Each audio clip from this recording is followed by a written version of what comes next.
out of control. I'm out of control. Out the park. Centerfold. Yeah, hard to say. Overload. Ain't no parking space. On the road.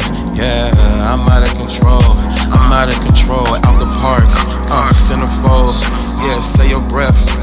I'm too cold. Yeah, devil hate me, wanna take my soul. Yeah, I am just a source to what you stole. I'm about to knock it out the park. Yeah, centerfold. Yo, what's good? What's happening? We back. Brand new episode of Black Otakus. Coach, it's your boy, Jay. Got the squad on here. Cam, we got Cam here. What up? DC in this bitch. And then we got Trail Sav on here. I just saw LeBron get the dumbest foul known to man. Hey, it be that way sometimes. So we all here. We all surviving another classic Midwest Chicago snowstorm. Be that way sometimes, but fuck this weather. But we're here. Make sure you copy some You Tweaking Media merch on Teespring. You know what it is. Go on Teespring, search You Tweaking Media. Copy your t-shirt, copy your face mask, copy your hoodie. Whatever it is, cop. We greatly appreciate everything that you guys give us. And if you're on YouTube, like, comment, subscribe. If you're on SoundCloud, Spotify, Apple Podcasts, whatever, follow, subscribe, and follow us on Twitter at the Black Otakus. But let's go ahead and get right into this episode. What we've been reading, watching, and playing. As always, I go first. Reading. Shout out to One Piece. I sort of read the My Hero spoilers, but nothing substantial. I feel like we need to talk about it, and I don't really remember off the top of my head. What else? Did I read anything else? No, that's it. Watching. Shout out to Promised Neverland. This week's episode was really good for Promised Neverland. I forgot this moment happened in the manga where the humans pulled up on them in the shelter. Like, that was a really intense moment. I like how they scripted and animated it. Also, I saw somebody drop that shit recently. They said that shit boring. Hey, man. I told niggas, like, after the first episode, it's gonna be a lot of talking, and when the action comes, it come and go until we get to Leaky Pond or whatever the hell it's called. So you niggas gonna drop until Leaky Pond come around, G. Oh, Goldie Pond? Goldie Pond, where the hell it's called? Look, that damn lake, the boot camp. Or you can drop right when you about to get to it, like I did. Like Cam literally dropped it at its right before it got to its peak, which is funny as hell. And I ain't looking back. Literally, I was the source to tell everybody what happened. If you listen to previous episodes, you know what happens in the manga. But yeah, so Promised Neverland was actually really good this week. I caught up on Black Clover. All I'm gonna say is that nigga Xenon, whatever the hell his name is, that's a real ass nigga, G. He said, look, man. Oh God. He said, look, you niggas. He said, all right, you sent some of your best potential niggas somewhere else to go train. I'm coming to your hood and said, I'm about to do work. And that nigga did work. Your hood. He came to the best squad, the Golden Dons, what the fuck them niggas is called. While was getting backstory and shit, and it was like, I'm gonna work all you niggas. I'm gonna let my niggas kill you niggas, and I'm gonna send my niggas that rape niggas, and like, gee, niggas, they was getting out the paint, G, out the paint, bro. And then unfortunately, like, my man Vangelis did get somewhat bodied by Xenon, who also, by the way, has the same powers as Kimimaro from Naruto, and he does it way better. Way freaking better. So shout out to that bone magic being used in perfection. But that was a great episode. That was a really freaking great episode. I was impressed. Niggas dying tells me all I need to know, that the stakes are raised. Even when they try to bring niggas back to life, say, yeah, he gonna stay dead, he gonna stay dead, he gonna stay dead. He gonna stay dead too. And got bodied. And I was like, damn. Off-screen body, by the way. Did you care about anybody who like died? No. I didn't. I didn't, but at the same time, it be that way. They may be somewhat be like, oh, he I know he had a name. That's all that mattered. He had a name. It's like, and filler kind of just- made me care a little bit too. I just like how the pull up proved that the Golden Dawn is like low key garbage. Like them niggas low key ass. With like the exception of and the freaking Vengeance. the captain. Everybody else is fodder. Also, I just love seeing also teleport buddy's brother. Oh, Finral's brother. Yeah, Finral's brother. Yeah. Like I just like seeing them get pulled up on. I'm just like, if this was my boy Asta Squad, bro, shit would have went different. Like God, the they would have Black, folded them, dude. Black Bulls would have pulled up. Xenon still probably would have bodied most of them, but his homies he brought for the ride was like they would have got washed. But yeah, it was a really great episode. Really great episode. They did make look good animation wise, but it was based around them, so it was like whatever. But I really enjoyed the episode. That was a really great episode. Anything else worth a damn I watched? No. Also, the Hidden Dungeon anime, they really get it. They get in there when it comes to the ecchi moments. It's like really they get in there in terms of how this nigga gets LP life points when doing erotic shit. Because he got an ability where if he sees a woman, like if her panties slit or whatever, he gets life points now. I was like, this I just nigga really want to have like an interview with like some of these like the people who make these shows and just go like, well, you never been laid before, right? like one day when we can't talk to these people and we have an official translator. That's gonna be the funny part. When we have an official translator if they don't know English. I want them to be able to explain to us this shit, G. It'd be hilarious as hell. But yeah, that episode was actually kind of funny as hell as well. That's it for reading. Now for playing. Alright, for our listeners, viewers, whatever. It's time to share some information. My PS5 turned into a PS4 Omega. And when I say that, it means it stopped playing PS5 games. Every PS5 game crashed. So if you was wondering in the pod, like, how come Christian ain't playing 2K or Spider-Man? Cause it got to a point it crashed non-stop. 2K crashed at the main menu. So I had to send my PlayStation to Sony last week. I was like, I couldn't take it no more. And also I didn't pay $600 for PS4 Pro Part 2. I'm just keeping it real.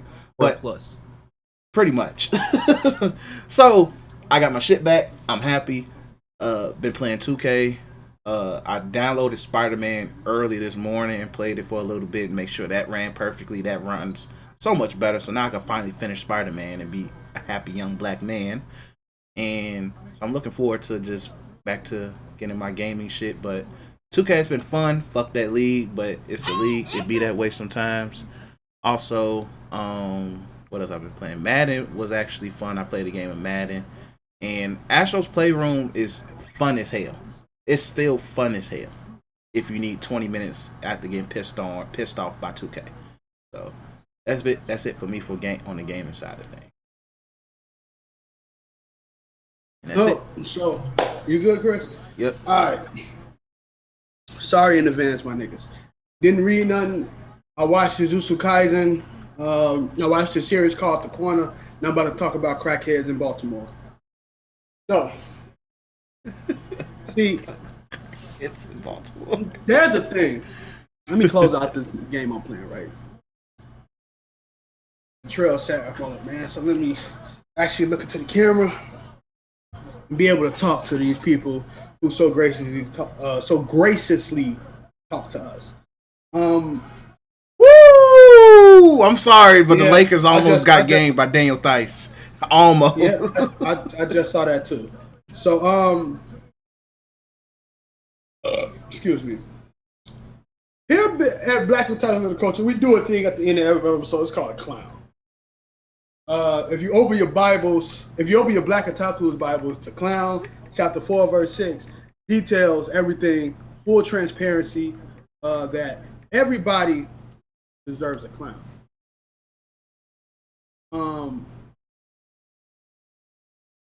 So, not too long ago, my birthday was a thing, right?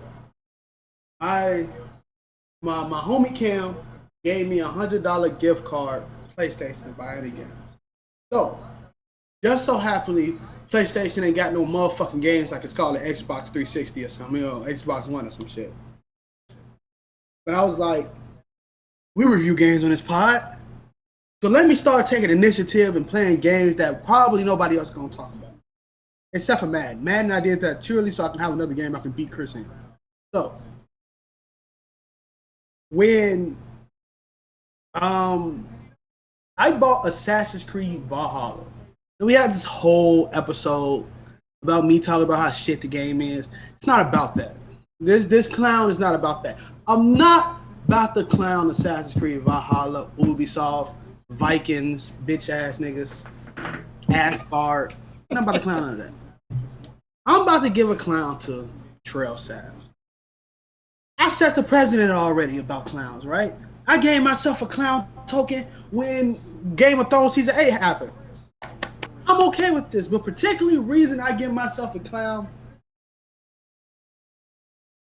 because I'm dumb as fuck. Now, do I think I'm a fucking retard? Of course not. Do I think I'm just some fucking bumbling idiot that walks around and no. But I make stupid ass decisions. And I made a dumb ass decision. Of course, we review games. Of course, we talk about these things. But what made me in my fucking mind think that game I was actually going to be able to fucking complete? Shit wasn't going to fucking happen. Long story short, Trail Salve looked up the trophy list. And he saw like, damn, I can get a platinum in this.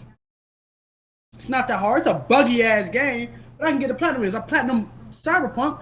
Not that many bugs get compared to Cyberpunk. Not that many games have many bugs as fucking Cyberpunk. So, it's like, fuck it. We can do this. One playthrough, they said 100 hours. Shit. I can put 100 hours into a bunch of shit. Working from home. I got nothing but time and opportunity. So, I go to a quest. Mind you, side quest in that game, fucking ass. You gotta complete all the side quests to get to 100%. So, I go to a quest. And go in this little room type thing. And it's basically, the quest is, go and take these things out so this man that's at the top can come down and escape. Dumbass side quest, but it's easy. I went up there, took forever to take these things out that fucking room so he can come down and walk out. He never walked out. I'm like, okay, maybe it's still too many things up in there to clear the spot. So I just started breaking shit. Fucking Viking. That shit happens. Never comes out. So I go up to where that fucking man is at. The man's not there. So I'm like, okay, man's not there. Let me meditate, take some time, probably he'll pop back up later. Meditated a couple days. Got to saw evil, ugly ass face multiple times. People outside doing people outside things. Man's not there. The fucking NPC dis-a-fucking-peared. Not dead. No. It's not dead. Because NPCs can't fucking die in that game. Because it's about fucking Vikings, and Assassin's Creed has a problem when NPCs fucking dying. If they're not an enemy or if it's not you. Because Assassin's Creed's fucking stupid. It's realistic. Realistic as fuck. Because you know Vikings love to save niggas. So, he fucking disappeared. The pure anger I had when I found out that one NPC can fuck up an entire fucking game. Cause I can't complete the fucking game cause he don't exist anymore.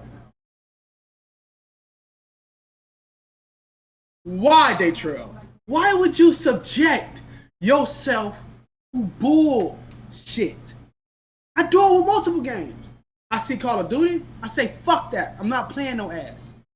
I see multiple gacha games putting up banners and say fuck that. I'm not playing no ass.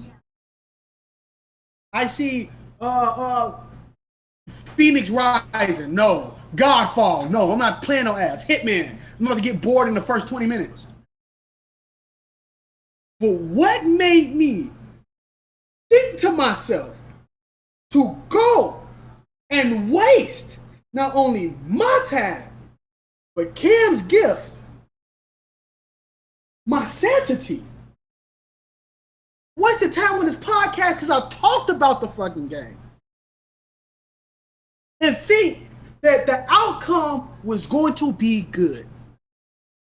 So, we have this thing called a Clown Hall of Fame. And I'm going to put Daytrail in the Clown Hall of Fame, my whole self. Fuck that. I'm not motherfucking nigga. Of course I'm not going to go in there. But I am going to put something in that Hall of Fame. And that is called Trail's Gaming Intuition. Because that shit is a clown. Whatever made me sit up there and be like, oh, I'm going to get some fun out of this. My birthday was January fucking 9th. It is the 30th, I believe. 2.5 weeks. It didn't even last a month.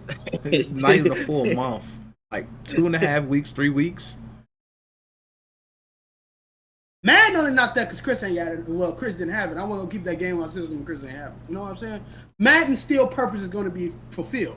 I'm going to be able to beat Chris in every sports game known to man. That is a prophecy in the Black Otakus Bible. Read it. It's under Trail Savage better than Chris in gaming. So, look, this nigga beat me. Hey, look, man, all I'm going to say is this. If you beat me in the show, I will concede. I will concede it live on this podcast. We gotta play NHL. No, I'm good on that, bro. I'm good. But, long story short, so everybody else can have their time. This goes out to anybody scrabbing to buy any Assassin's Creed game. Am I gonna flat out and say, don't buy Assassin's Creed right now from you, Ubisoft? They're gonna ruin your life. They're gonna do that. Am I gonna say that? Hell yeah, I'm gonna say that. Don't buy Assassin's Creed from fucking Ubisoft. It's gonna ruin your fucking life. And I'm done. All right, cool. DC, you got next. I'll start with what I read. I think the Berserk chapter came out like either a week and a half ago or something like that. I didn't talk about it last time, but me and Chaz have the same opinion to where the chapter was good, but because this shit is like what's it called? Not even annually, it's like biannually. It's like whenever he feels like it, I'm gonna drop it. We need more, and I'm tired of like it's the same thing with Vinland Saga because that's what I'm gonna talk about next. Both I feel like either just wait till you could drop multiple or don't drop it at all, in my opinion. Because if I'm reading it and I feel like I only read like 5 pages because that's just how quick I went through it, that ain't it. I'm just gonna wait. But Berserk, it was a good chapter though. Like, a lot of the theories that the community have are coming to fruition. It's making us excited for the next arc whenever we get that.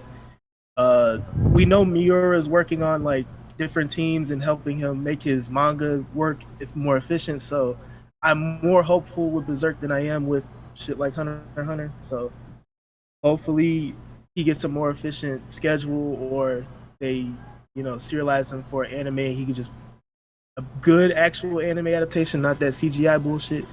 But whatever a more efficient way he could produce this show, I hope that they do it because it's a shame. It's a really good manga. It's just waiting just to get like some bullshit and some good we had like a good 5 chapters on, I think it was a Sidro, it was one of the kid characters, him just goofing off, pantsing and pranking all the other females on the island and shit.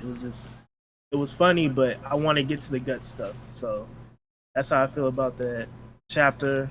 Vinland Saga was dope. They finally, well, I'm not going to spoil, but they finally, the plot got going a little bit. So I'm excited. Shot the plot. Hey, so DC, we all love Vinland Saga, right? Yeah. By the chances of us actually remembering what the fuck went down when that shit ever come back out, yo, spoiler ain't gonna hit. Go ahead, say what happened, bro.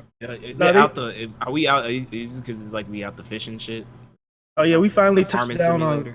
Yeah, they touched down on Vinland. and then they walked up to a pasture, and it showed that there were previous Vikings there. He's like, all right, let's settle. But then you saw Indian arrows stuck into the house. Oh So shit. Thorfinn's like, all right, we got to go further south. But they can't keep going further south because if they keep going further south, it's going to make the expedition going back and forth harder. So they're in a situation where, like, do we stay and deal with Native Americans? And you know how Thorfinn's on his Datro knows he's on his like pacifist crap. So he's in a tough situation. It's either this villain stuff. If he wants this villain dream to go on, he may run into some more action. So it was a good chapter. That's another one. Like, I'm waiting for chapters and I just want more. That one had good pacing. It's just I wanted more from the chapter. So wait, so dude don't do it monthly or weekly? I think he does it twice monthly because we got 2 chapters this month. I don't remember last month how it is, but it's more frequent than Berserk. But it's just I want more from it than what I get. But I think that's it for manga. And then for anime, I watched that Horiyama anime. Yeah. I watched the first episode. I will say this. I watched that first episode, and when I think back to it, it felt like I watched 2 because there's so much that went down in the first. That's how Yeah. all the episodes are. Yeah. That's pretty Pretty much good. I'm how be it- excited. Two per episode. This latest, not without spoiling for you and Chris, this latest episode was really. I really. I'm gonna catch up real fast. But my first impressions, it's not. I wouldn't say it's like, oh, it's something new, but I really enjoy this a lot. I Mhm. like the pacing where they just got straight to it. In my opinion, I don't know what happens after, but it looked like they got straight to it, and Pretty I like much. that. So, this is probably gonna be one of my favorites I'm watching this week. And then I think that's it for watching. I don't remember watching anything else. And then, oh yeah, I did see a little bit of Jujutsu Kaisen. I already know what happened. I just saw the fights, but I'll let y'all dive into that. So for like gaming, you know how I said last week where I screwed up and I made it to the last boss because, and wasn't able to fight the last boss because I was romancing a little too much. I didn't learn my lesson. So the second time around, I was trying to romance, but also trying to skip and get back to where I was at. And lo and behold, I got to the level where I wanted to be, but the romance element, I wanted to romance Edelgard. And I was nowhere near like high enough to marry her at the end. So I was pissed off, so I had to play a whole nother playthrough. And I realized I did some dumb shit.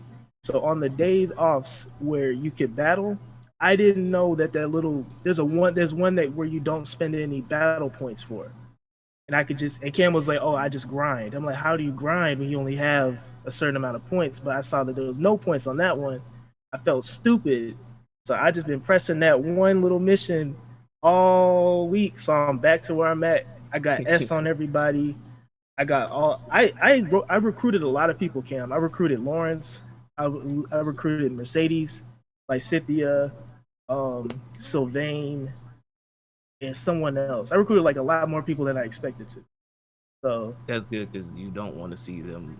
no, I don't want to see them get smoked. It hurts when you gotta. I killed the heck out of Leonie though. She pissed me off. I don't like her. Oh, dude, I you bodied too. her. Bitch ass nigga. She was talking about my whole dad died, and you talking about how it hurts you a little bit more, and I don't appreciate it. Like, bitch, if you just want my dad's dick, that's what you want. Calm down. But that gaming experience is fun. I did things even though I had three. My gameplay was pretty much similar because I picked the same house. I had 3 different experiences, and the classes that I had the other 2 times are not the same as I am this time. Like, I think I was Mortal Servant the first time. The second time I was like I forgot what the magician was. It's Grimoire when you have both Grimoire, yeah. reasons. Yeah, I had that, and then this time around I have I think I'm like hero or whatever. So I love that game. It's like you could play it over and over again and get something new out of it. And the Jaritza storylines, I did more of his. Those shits are funny as hell, Cal. Like, dude has this like deep monotone voice, but he's eating sweets, and he's just having like this real mundane ass dialogue. I enjoy that game up and down. The characters are amazing. That's my game of the year. Whenever we get to it, we get to it. I'm gonna keep talking about it from the weeks to come because I'm gonna keep playing this game for a long time. But that's it for me. All right, so for reading, we'll talk about the ZKK later. Shout out to my boy, Exactly. number one in the verse. And that's pretty much it. I know Lord Olympus chapter just came out, so I'll probably read that after the podcast because I fucking love that series. For watching, since we're gonna talk about everything else, and we didn't watch. So for people who are look forward to our review on Horiyama and Skate anime, that's gonna be next week. I watched the episodes. Chris didn't, so I don't want to spoil because those 2 episodes are really good. So I'll talk about Cells at Work, Code Black. I didn't get a chance to watch season 2 of the OG Cells at Work because Chicago being Chicago. But for Cells at Work, Code Black, these 2 episodes were essentially taught. The first episode, or episode 5, basically was talking about hair loss and how your killer T cells can be misled into essentially the way like you get what does it call it, like bald spots and stuff like that, is because your killer T cells are misled into thinking that your hair cells, because they multiply rapidly, they misconceive that they're cancer cells. Their killer T cells can be misled into actually killing your hair cells, and that's what leads to spot baldness. Damn. Yeah. Learn new shit every day. So they were just explaining that process because and how like if your body's not doing its job, it's gonna send what it believes is going to alleviate the issue. And if it believes that any foreign substance, aka cancer being a foreign substance that multiplies rapidly, is go target those similarities. Killer T cells literally have blind spots on, and they only are recognized by like, okay, this nigga is doing this shit. I don't like that shit. I'm gonna kill you. So that's pretty dope. And then this new episode is basically talking about kidney stones and the process of how red blood cells can end up in your urine, and that's why your urine turned red because of the kidney stone shit.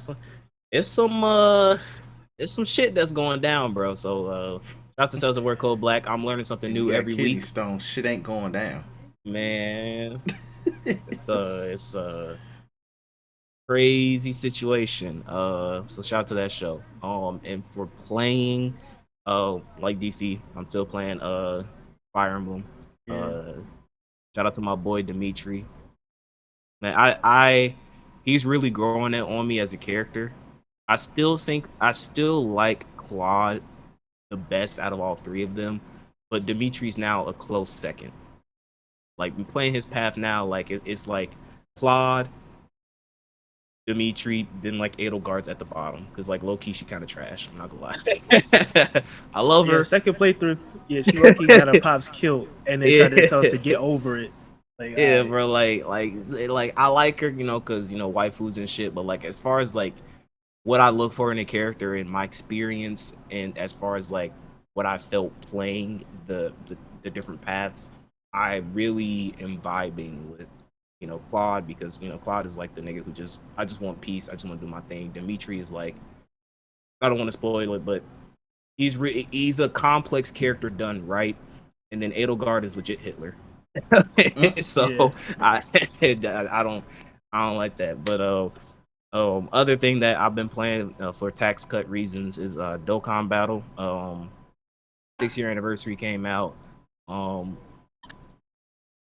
Now for people who are like, oh my god, it's a gacha game and blah blah blah. Listen, bro, me and Daytrail, we know we have a problem with this. You don't have to tell us. We know we have a problem. As long as y'all admit it. That's the key. Like I said on Facebook, sorry to cut you off, Kim. I have a toxic relationship with sports games. I can at least admit that's my toxic relationship. That Dokkan Battle, gacha games in general, that's my toxic relationship. I know that shit is bad. I know it's wrong, but like when you see them animations, you see the nigga UI Goku, and Evolution Blue Vegeta. You see them, the beauty of it. You know what I'm saying? You just gotta break the credit card. But don't worry. But for my viewers who are worried about, I'm good, bro. Trust me, I'm good. This ain't hurting my bank account. It's the reason why I can do shit like this and talk about it and write it off as a tax cut. I got the boys. You know what I'm saying? I had to go a little bit deep in that bitch. You know what I'm saying? But I got the boys. They trailing extra. It's a different story, and I saw it all. And yeah, that them pain. That's all I'm gonna say. Pain, and pain of the units and pain of the grinding. It's just overall pain. It's hype. That's just the cycle of Dokkan. It's hype, and then like 2 seconds later is pain, and then we go back to hype, and then it's just pain. That's just the cycle. So that's it for me. All right, cool. So let's go ahead get into detailed weeklies we've been getting into. So let's go ahead and hit up One Piece. Uh, my initial thoughts. This One Piece chapter was very fun, action oriented. But you Zoro fans, I ain't whatever I gotta say. I know Cam, Cam and DC Bitch ass gonna say niggas. all that needs to be said. So at this point, I'm gonna hand the reins over to DC. Go ahead and summarize the chapter as we break down shit. You know, It's another action chapter though, so like, not a lot of hold on. monologue, but hey, Yeah, not a lot to talk about. I know basically all the supernovas showcased their new moves. Big Mom got him out the paint with her lightning attacks, and Luffy tanked World Breath. But I'm gonna let y'all say how y'all feel about the individual move sets and who hurt who, and how y'all feel about this. But what I'm gonna say from what I read is that it goes Luffy, Law, Killer, Zoro, and then Kid. And the reason why I put Killer above Zoro is that Killer's doing that without an Odin infused sword. He He did used put this. in work. He put in work. I don't know how you didn't use that against Zoro when y'all fought, but that just basically proves that Killer was nerfed in that fight. So y'all can suck a dick. Y'all hold that L because y'all said that Killer went all out. He didn't because you see it today. Second, Kid, you gotta hold that L because you did a bogus ass power bomb on Kaido and thought that was gonna hurt him. That's lame. You have hey man, magnetic he did a powers. power bomb. Can you do a power Ugly. bomb? Slammed him. Like, dog, like you could put all your metal and like send it after him and have it like attract him just like you said you were gonna compress him. Do some compressing. What are you slamming him for? If I see Gibson one more time and he's doing some grappling moves again, that Killer's the captain of that crew until further notice. I'm for real, bro. Like how you that makes no sense that the second in command looks more competent than the captain. So I think Oda's stalling, but Oda, you stalling makes the character look worse. And then it's gonna get to a point that even if you give him a cool moment, I don't they're care. already meme to hell. So I mean, look at Sanji for Zoro fans. Like they meme that nigga to hell to where they actually believe he's weak. So there's nothing that you can do to make Sanji look cool in Zoro fans' eyes, and that's how you look. That's how Kid is for me. And I stand. I tried to stick up for this nigga 2 years ago. So I'll hold that L. I'll give myself an L for that.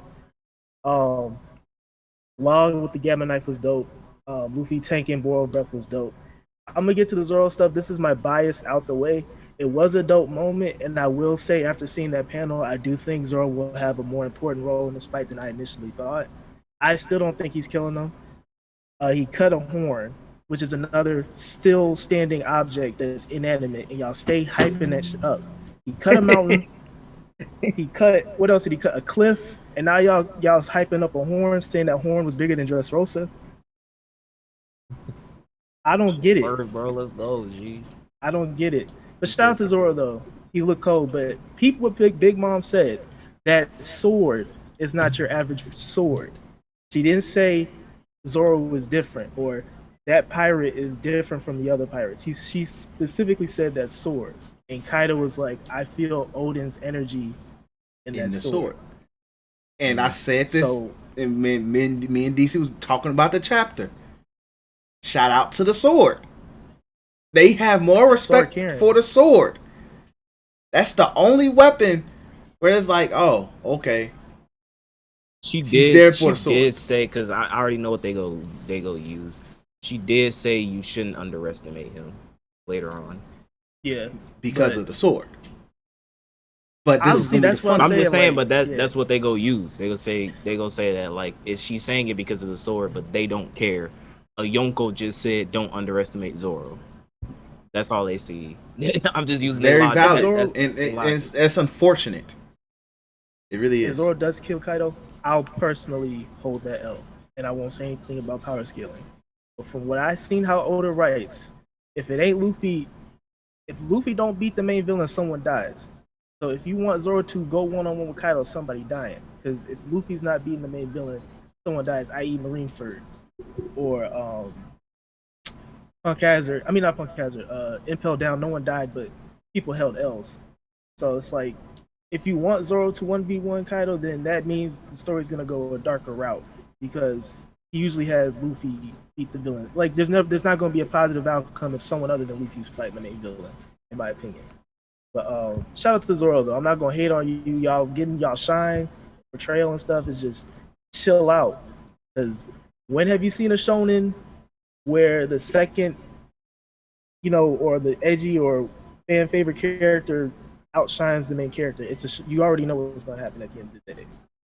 So just think about that. Saying Zoro's the strongest on the roof, really think about that.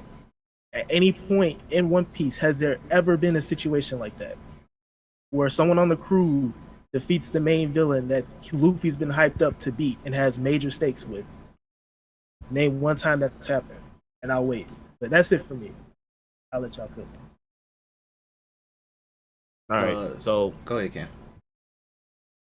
I'm gonna say it like this, right? Luffy's carrying that fight.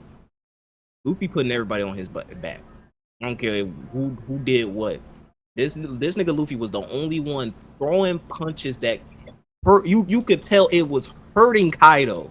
Like every time Luffy did something, it was Kaido going like, okay, all right. And this is the only one who was getting back up, doing shit. Big Mom did the lightning attack, fucked all them niggas up. This nigga Luffy was like, I don't give a fuck. I made of rubber. That shit don't hurt me. And then he did the fire show. How you survive the fire, nigga? I'm made did out you of see rubber. my battle of Katakuri? Like, Guts. I do endurance. My name is Luffy Endure Shit B Monkey B Endure Shit Luffy. That's my name.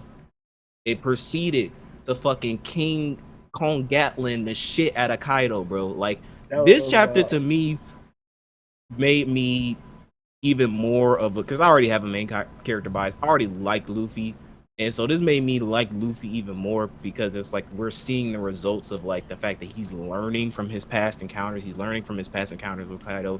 He's learning from his little training that he did. Like he's adapting and he's evolving as he fights. Thor had a cool moment, I guess. Whatever, he sliced the fucking horn, whatever. I guess. Emma's a power up. Sorry to say that. Like. I mean, Gear 4th is a power up.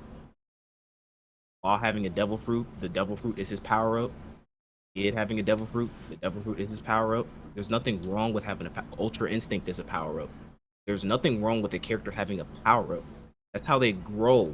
But Zoro's always strong, bro. He don't need. I don't understand why y'all Zoro fanboys is like, no, Enma's not a power up. Like fucking Zoro was born with Enma. Enma was his twin. They got separated at birth, and now like they can combine into one whole character, like Piccolo Kami shit. I'm neither Zoro nor Enma. I'm just a wandering swordsman type shit. I don't know. Like it's okay. It's a dope power up that fits Zoro's character. You got to protect the one who's putting in work, which is his purpose. That's his role, to serve Luffy, and that's what he did. He served Luffy by protecting him so that he can be the one who does the beatdown. DKK, not happening. I don't see. First off, I don't see Kaido dying at all. Like I feel like Luffy just beat the fuck out of him and just move on with his life. Same thing with Big Mom. I don't really see any of the only Yonko I could see dying It's Out of Shanks. all of them, it's fucking Blackbeard. Yeah. I That's think the it's Shanks. only one I can see dying. No, I don't see Shanks. Shanks, I see having a fight with Luffy at the end, and then he goes like, "I'm stronger than you. I'm taking the One Piece." Blackbeard is like Blackbeard, like Kaido, Big Mom, villains, yeah. But Blackbeard is more of the modern day, like where they were like the back then villains, like with rocks and shit like that. Blackbeard is like the modern day, like out of the worst generation and also the shit. He's like the bad guy. Yeah. I get what you mean. So I out of all the Yonkos, I can see Blackbeard dying.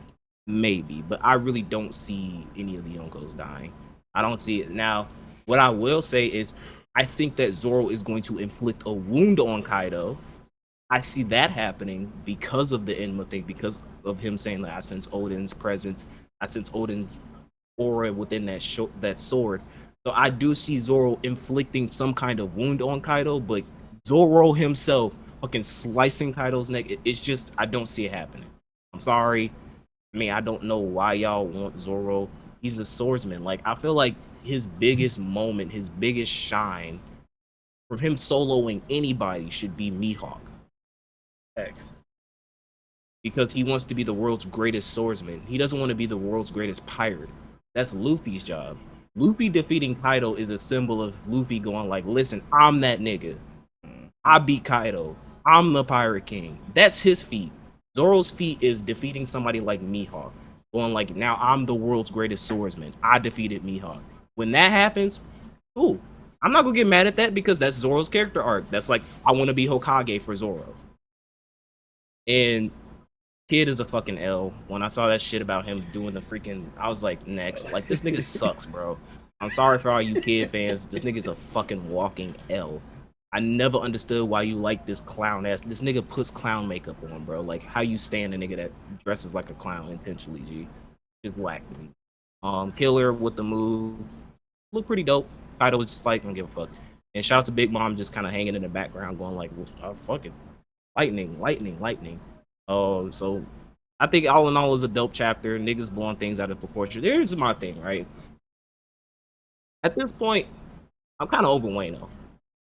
Me too. I don't want this shit to end. Like, let's wrap this fight up and let's go back to shit that is actually hype, like the fucking Reverie shit, the Sabo shit like that. I don't. While I do appreciate the fights that One Piece does have, that's not what hypes me up. What hypes me up is like shit like the Shishibukai system breaking down, Babo, whether he assassinated somebody or just like some fake murder or whatever, like involving Kuma, like shit like that is what makes me go like, oh shit. There's a reason why that episode with the Shishibukai system was one of the most popular things that came out in recent One Piece because that shit is hype.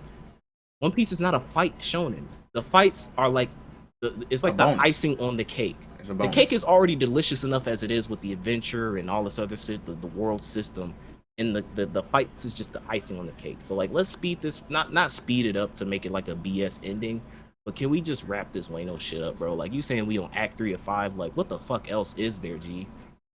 I'm done. You fight Kaido, open up the gates to Wayno, and let's move the fuck on, please.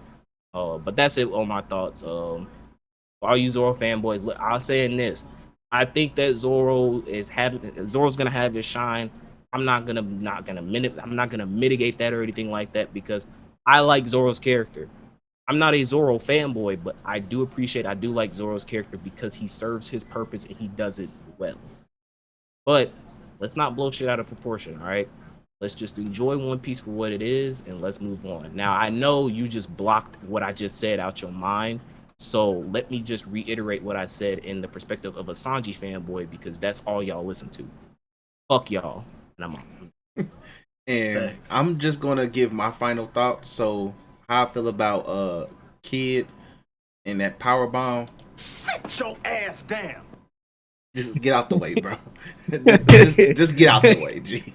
And then how I felt about Zoro fans. The shit. Stop the shit. Stop the shit. Okay? Cut it out. That's all I gotta say in regards to the motherfuckers. Other than that, really good action chapter.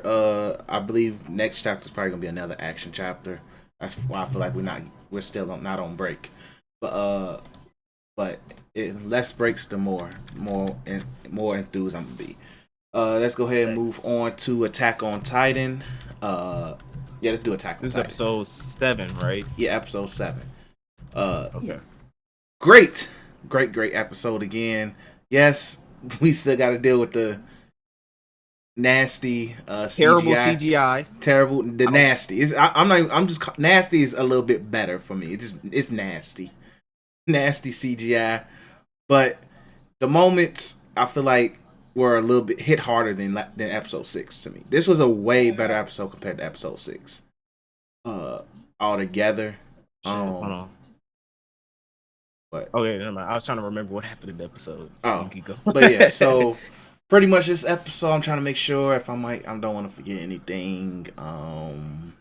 So the episodes, last week's episode ended with. This is basically, this is when the rest of the Survey Corps pulls up. Oh yeah, everybody as else far as, pulled like the up. backup. Levi turns the Beast Titan into his personal bitch again. Hold that nigga. That nigga Look, sucks, man. dog. Let me just take a moment to talk about this, G. I didn't realize that Levi's cold. Like, I'm not one of them Levi stands. Like I'm not. But I never realized that this nigga can bitch and a nigga who is literally 80 feet tall, nigga, and he's no taller than Cam. Levi holds this nigga from behind. Didn't even see the nigga coming. He just said, he called him out. He said, Levi, where you at? And he's like, all right. Here I am, nigga. And then now you on the ground. Like, literally, now do you look? Beast Titan has lost a lot of respect. Even though, yes, he did terminate a lot of people with casually practice his pitching arm and all of that. But, gee, ever since then, Levi has owned this nigga's soul. He's like, this nigga blew a 3-1 lead, G. Levi won, G. Even though manga-wise, I know who got the last laugh, but it's not looking good for Beast Titan, G. That nigga got hold big time. Keep going, Cam. Yep. So my overall thoughts on this episode. I also wanted to talk about, because this isn't our news, but I guess it's something like, I don't take this too seriously. Take this with a grain of salt. I'll give my initial thoughts, but like apparently there's like some rumors of like, this is like all hearsay, right? There's rumors of like that Mappa is trying to like cancel the season 4 because of like the negative reception they're getting towards season 4. If that's true, y'all some clowns. That's all I'm gonna say on this. Bitch made, G. That's all I'm gonna say. Regards to that. Bro, y'all are just making these trolls. Y'all making these trolls full, G. They eating off y'all shit, bro. They fucking prospering, G. Stop listening to these niggas, bro. Have y'all never heard of?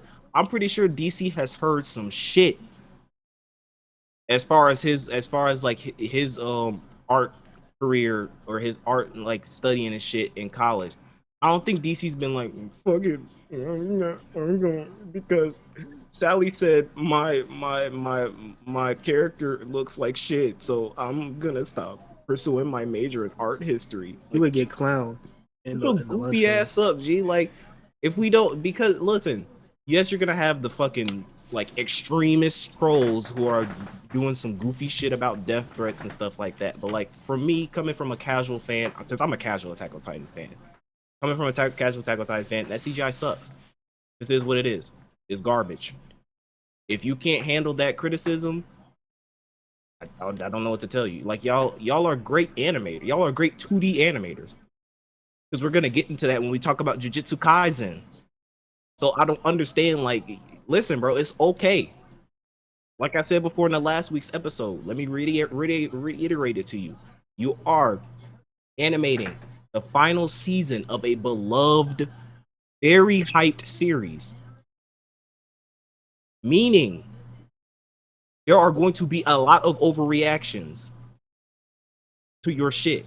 If you fuck up one small thing, there's going to be an overreaction because it's Attack on Titans, because it's the final season. Stable your comments. Stop looking at social media. Animate the fucking show collect your bag, and move on to animated Jujutsu Kaisen. And whatever else heat that y'all Whatever about to else get. whatever else y'all animating, G. Cause y'all overwork. I get it. The stress is coming down to you. Looking at people talking about Attack on Titan this, Jujutsu Kaisen that, and everything else. Like, listen, calm down, take a deep breath, fuck the haters, and move on with your life. But your CGI sucks. Yeah. Episode was good. I liked it. The Aaron turning the fucking Titan into Kool-Aid packet, amazing. Fucking Levi making the Beast Titan his bitch. Armin getting a 25 kill death streak in Call of Duty. Tactical nuke incoming. Shit was fucking amazing, dog. That's probably one of my favorite. And honestly, if you want to use CGI, I honestly don't mind you using CGI exclusively for the Colossal Titan, because since the Colossal Titan is kind of like a cut above the rest, right? Like, he's supposed to be that nigga, right? And if you want to emphasize how much of that nigga he is, animating him in a different way to make him look more menacing and impactful using CGI is a good way to do it. So I really like that scene. I like that it kind of added more depth into Armin's character, how he was like, shit, like, he saw like the kids dead on the street, and he was like, this is the sight that you saw when you activated, you know, as a Colossal Type Berto. And I was like, that's a pretty dope moment. So yeah, it was a good episode. I know next episode will piss, like Chris is saying. Ooh, man, y'all gonna be mad. Tomorrow is gonna make a lot of niggas Hey, mad. G. look, man, by the time this episode's out, and y'all already know, you guys already know, but Y'all by the time this episode's out, y'all niggas gonna hate Gabby. When Gabby shoots Sasha, y'all gonna be pissed, utterly pissed.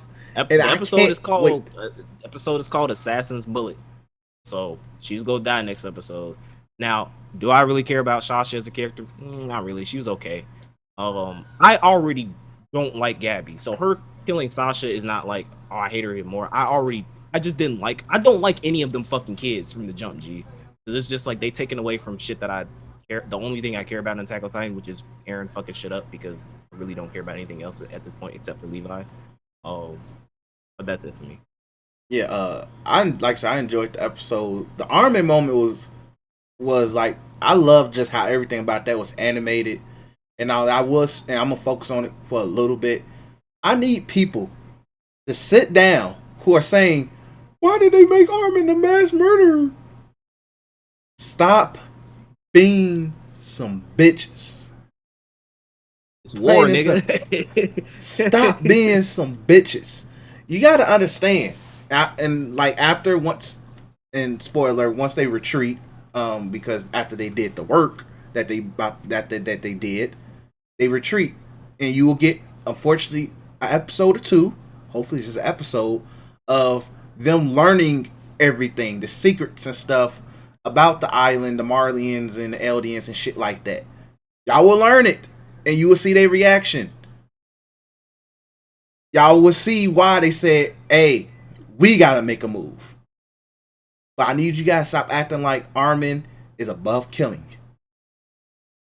Because if this was Erwin would have literally freaking said, "Hey man, we pulling up on sight, nigga." Matter of fact, hold on, how many times can I blow this shit up? Everybody down. Exactly. Everybody down. Kids, women, children. We don't discriminate against the killers. Erwin was gonna crip walk on kids. Let's just put it this way right now. But Armin, yes, being the nice, sensible person that he is still above I want to live. He wanted to see the ocean. He saw the ocean and said, "Hey, these motherfuckers are gonna make me not be able to see the ocean for long. Take these niggas out, man." He did what he had to do. Everybody's in a I had to do what I had to do motive with our favorites. Connie, all them niggas. All of them. Doing what they gotta do. The only one who probably don't want to kill no kids is Mikasa. We understand that. But it be that way sometimes. It would be that way. I need you niggas to stop thinking that these niggas are above killing. This is character development. You'll get the character development aspect in another episode or two. That's all I gotta say in regards to it. Anybody else want to talk about Attack on Titan? Yeah, so this episode in particular is the reason I love Attack on Titan. Not necessarily for the action, but the story aspect of it if you understand like why Armin is being the way Armin is, not just because he a bitch. It's just because of the whole Titan structure in general is so fucking gray. Because of I don't want to spoil it because I don't know if they talked about it in previous seasons or they're gonna talk about it now because of the way that Titans are involved in that government is like senseless fucking killing. Because the Marleyans are sitting here like, all right, this is the fucking enemy. And then the Eldians are like, yo, we got this birthright to be this fucking way. Y'all the fucking enemy. And it's kind of in the situation of like, another reason why if motherfuckers saying like, oh, Eren is a cold motherfucker, that's what war is. Like, this ain't supposed to be a situation when Eren is Naruto and he do the little fucking finger link with his fucking brother. No, fuck his brother. Like, literally, fuck his brother. Or, I don't know if they know he's his brother yet, but fuck him. Fuck them kids. Fuck everybody, bro. Kill them all, G. I don't care about them niggas. Or more, they are going to, because it's an anime, they are going to, I believe they're going to turn on Eren at the end of this show. That's what I believe on. I believe that either Levi or Mikasa is going to kill Eren just because the way shit is, or they're going to find the I don't know. Eren eats fucking Historia, and then he becomes the real founder Titan or some shit, and then they kill off Eren. Eren stops this whole Titan shit, and there'll be no more Titans no more, and the world lives happily ever. Or Eren nukes the world. Or Eren fucking nukes the world, which would be a very good ending. But this episode in general is why I love Attack on Titan. Just because of the fucking storytelling, right?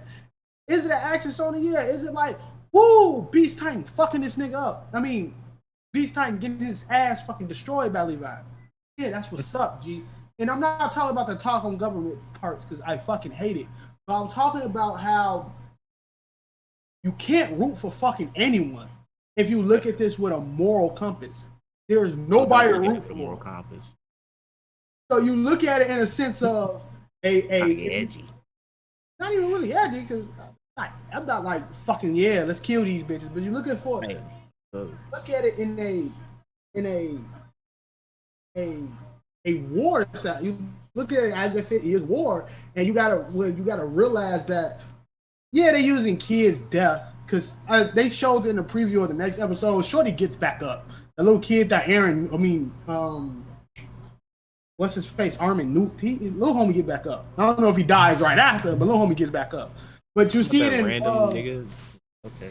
You see it in what's her face friends when he got fucking trampled, and you see it in all the other stuff. You see that this shit it ain't supposed to be like let's root for the good guys. It's supposed to be like damn, this place fucked up. But my favorite part of the episode, I got two. My favorite part of the episode, Levi killing the Beast Titan was great. Eren basically having to think on his toes and getting his ass beat just to be like, because I got Mikasa and Levi, I fucking win. And you know that shit is amazing. And Armin, goddamn, being Hiroshima, is awesome. But my favorite part of the episode is when the Cart Titan got his ass mollywop, and he looked at him, and he said, "I'm a Titan. They not supposed to be coming for me. Yeah. I'm supposed to be coming for them." You talking about Jaw Titan? You talking about Jaw Titan? Yeah, John. You talking? Oh no, you talking about the Wall Street Titan? Yeah, when that line is so powerful to show that the Marleyans are so brainwashed on the fact that they think those people over the fucking past the sea are such savages. They don't understand anything. They weak. No, dude, you know these little niggas been in training since birth. Motherfuckers died because of them. So it's one of them. This episode redeemed it for me with all that CGI shit, right? Did we still get CGI out the wazoo? Of fucking course. And Mappa, the death threats, no, nobody does death threats, but you do get to get slandered because the original trailer for Attack on Titan, even the shots that's in the anime that's in CG is in fucking 2D. Anybody can search that shit up, by the way. Yeah. All the shots that you see in CGI right now was originally in 2D. They made it CGI. I don't fucking know why. So they deserve all that fucking slander. All of it. But it was a fine fucking episode. I absolutely. Except for CGI. Yeah. DC, you want to add anything? Y'all hit all the points. All right. Did you watch this week's episode? Nah, but I know what happened, so I basically. Y'all said CGI. I ain't looking at that after I saw what happened last week. I will say one thing though. Y'all better be prepared to read them subtitles. Yeah, because like I said, another episode or two, we're about to enter politics again. Okay, this is let skip, me G. straighten the camera when I say this. I'll watch Attack on Titan. I go to the group chat after the episode aired. I asked, not the group chat, the PlayStation party. I asked the PlayStation party, was there a bunch of talking? Yeah. All right, I'll see y'all next week. I go next week, I asked them, was there a bunch of talking? Yeah. All right, cool. I'm not watching it. Hey, was there a bunch of talking? No, there was a fight. I watched the episode of Attack on Titan. That talking shit, I don't give a fuck about. Like, I'm like literally serious. I don't give a fuck if it's world building, character building. Oh, fuck that. After Sasha get killed, I know I'm not watching shit after that until, some more action happens. Fuck that. It's a lot of politicking. Yeah, a lot of politicking. So get ready for that. For And Gabby, just Gabby being a bigot. Okay, I might have to watch it. Y'all can't see this, but it's my nigga Sabo from that clip saying I'm not reading that shit. Yeah, that's me. I'm not reading all that shit. Well, as we get into ReZero, there was a lot of reading shit that we had to endure on this episode of ReZero. We probably not even going to talk about this shit that much long. This episode. Hold on. Oh shit. Hold on. I'm trying to. Oh shit. Okay, all right, because I got last week's episode confused. Let me lead this discussion, bro. Yo, I'm not gonna lie to you, Chris. I don't know if it was you. This episode, even by ReZero standards, because it's a lot of fucking talking, and I do have an Amelia hate bias, so I will put that out at there. But this episode was boring as fuck. Really boring. It was a really boring episode. I don't.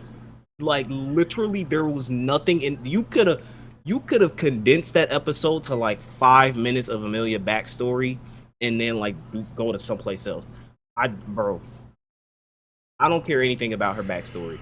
If you're trying to gain sympathy from me, if you're trying to gain cute points, because look at how she is as a kid, she's so cute, so kawaii desune, shit like that. You're not getting it from me. I don't care about her as a kid. I don't care about them fucking fairies. I don't care about her skinny ass mom or sister, auntie, whatever the fuck you want to call it. I don't care about her. She decent looking, I guess, whatever. Shout out to Echidna, the only good character of that episode. Her face was a move. The fact that she was literally roasting her every step of the way. Like she's like, I fucking hate you. You know that, right? Like I can't wait to see you cry. I can't wait to see you fall. Like I'm just waiting for this shit. And then she's like, oh no. Like the thing that got me right was I see what they're trying to do with Amelia's character. Listen, I know that Rule 23 is a thing, but we don't need another Subaru. We don't need female Subaru because that's what she's becoming. She's not becoming another character. She's just becoming Subaru. And if that's your definition of character development, I'm gonna need you to attend some of them classes that DC been attending, G. You done fucked up. Because I don't care. She tried to put on a brave face that she's facing her past. Look, bro, I'm looking at her past like, damn, like, is her village go burn down or something? Like, why is she so afraid of this? Now, I will say this. The preview to the next episode looks like some shit is go down, which is good. But if her backstory is like not on the tier of like fucking Rim and Ram, of Otto, of like Otto's past and how fucked up, like basically he got disowned from everything and he had to build himself up from the ground, and fucking Garfield's past about like him having to deal with the sanctuary shit, his mom, his dad, all this other shit. Now I do know that Amelia took a nap or something for a couple years. Sora did that shit in Kingdom Hearts. You don't get my sympathy for that. So like, who cares? But like I'm not like there's nothing about that backstory that's making me go like, yeah, let's go. Like fucking the freaking priest dude. I is he Betelgeuse? Like, is that what they were saying? Like the dude from season 1? The you talking about the one that kept Green hair asking folks. about? I think so. I don't remember, dude, Because like exactly. I remember I don't know why, but he felt familiar. And if they're trying to go like he turned into like one of the Witcher breeds or something, like that'd be pretty dope. But like all in all, this chapter just felt like a filler, like unnecessary filler. Like there was nothing big that we learned about Amelia's backstory that really kind of pushed her character or made me go like, damn, like why did you fail the trial so many times? Like why, like how dark is your past? Like why can't you forgive yourself? Nothing about this episode did that thing. The only cool thing about this episode was the interaction between fucking Subaru, Otto, and Garfield That outside was the when best Garfield part. Like, Cam, when Garfield I was kind of really paying attention to my phone a lot during this episode, but when I heard Garth and Subaru and Otto, I was like, "Oh, they ain't paying attention." All right, cool. That scene had my undivided attention. It was genuine. It felt real. It was like a cool little bonding moment between the three, like them talking about the fact that Subaru's a simp or Simperu's a simp. I'm sorry, I can't respect him anymore until maybe later. Simperu is a simp. And I just like those interactions. But like to me, it really just felt like this episode was just dry. A lot of like unnecessary talking.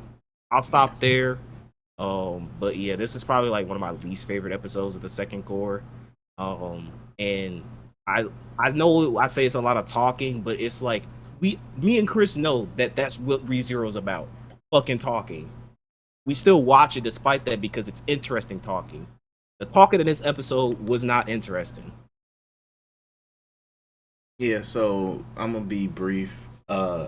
This episode was pretty much showing that Amelia was just a very renegade child. She just when her auntie told her stay your ass in the house, she didn't want to stay in the house. When they were doing these little trades and stuff, she knew what the hell was going on. Like it was nothing. Like all it did was just kind of establish a relationship with her auntie, and I guess whoever the hell. I guess that nigga was her uncle or whatever the fuck he was supposed to be. I don't know. I don't care. Uh, the best part, like I said, the best part of the episode was the Subaru Garth interactions, and then we saw the end of the episode ended with my man's from the very first episode of this season. Which who was that was the he was the Greed guy. Yeah, he Was said he? he's the Witcher Greed. Yeah, I think he was the Witch of Greed. No, Greed was no, that was Guts. Yeah, he was Greed. Yeah, he was the actual Witch of Greed dude. I like that guy. He was an interesting guy, so I'm happy to see him around. That means he's about to do some crazy shit. So I'm looking forward to that. But other than that, it was a very dry episode. Like this was I was texting my ass off while I was watching this episode, dead ass. So I took a break for this episode. Mad as hell. I feel bad for you, Cam. You could have stayed on the clock, bro. But let's go ahead and move on. Let's talk about 2.43 real quick, and then we'll hit Jujutsu Kaisen. This was the best episode of the season to me. Like we finally got some legit volleyball going on. But one thing, this is something I would say this does a better job compared to Haikyuu. And this episode did it. Haikyuu just literally makes volleyball simple, and for you as an anime fan to be like, yo, this shit's fire, has moments, action, they scream, they yell. This is actually kind of telling you certain sets, what certain stuff, in-depth stuff, strategies and stuff. I was gonna say, I'm actually learning. Like, I'm actually learning. So I will give it the fact that this is more like a plot-driven, story-based driven. I can understand them trying to fill you in on that. I like that. I'll give them a lot of credit in that aspect compared to Haikyuu. But in turn, like this was a really good episode. We got a game. We actually got to see like how they actually believe in. I really don't remember that dude's name. That's his name. Who? Hajima's the dude with the glasses. Yeah, not Hajima. The other guy. Kurabe, the other one. Who? Kurabe's the other main Yeah, character. there we go. Rabe, whatever his name is. I'm like, I like the fact that they say, look, bro, you the ace. I need to train these other niggas though. Stop They being a suck. goofy right now about it because they suck. You don't. I know how to work with you. I just want us to win. Stop being a goofy. We believe in you. And then when they actually got in the game, he went crazy. So, this was a really good episode. I really enjoyed it from start to finish. Ditto. The animation in this episode when they got to the game was really good too. Like that to me, that was one of the things I was looking forward to most because of again, that opening is fire as fuck. And when I saw some of the animations of them doing certain stuff, I was like, I can't wait to actually see that during the episode. And we got some of that in this episode. Really dope. I man, Kurabe or whatever, Kuni, whatever Uni, whatever they call that nigga, he a little bit of an overreactive bitch sometimes. G, like this nigga can't really just sit down and just assess the situation before getting emotional about it. But I do like sort of what they're going for as far as Hajime and Kurabe's character. They're really solid. The fact that like they're like it's not like a haiku or even just a sports cliche, general kind of sports cliche where they suck. Like they're like all really good. Like this nigga Kurabe did a spike serve. And like he's supposed to be the Hinata of the show. Hinata cannot do no damn spike serve. At all. Nigga, Hinata is let me jump high and spike this shit, nigga. Yeah, like Hinata is not on that level yet. Like the fact that he's able to do that shit, and like we're not even during like the fucking like fall tournament, whatever they're talking about, spring tournament, that the big stuff that all the sports animes go for, and they're at this level. To me, is like once they really start to kind of get into the game aspect of it, I think it's gonna be solid. I feel like some of the weaker parts are still the story stuff. Like it ended with him like seeing his cousin get beat up or some shit. He was like, run because if you get into a fight, it'll ruin your volleyball shit. And he started running. And I was like, hey, like this isn't doing anything to me. I don't care. So like especially because I the feel cousin like was a head ass. Yeah, like your cousin is a head ass. Stop hanging around him, bro. I have plenty of cousins in real life. I don't hang around. G. Move on. So like the story elements of 2.43 not really that interesting, but when they actually get into the game of volleyball, that's where I think they excel. It shines, yeah. Not as much as Haikyuu because Haikyuu just because again the thing that Haikyuu does is it establishes the enemy team.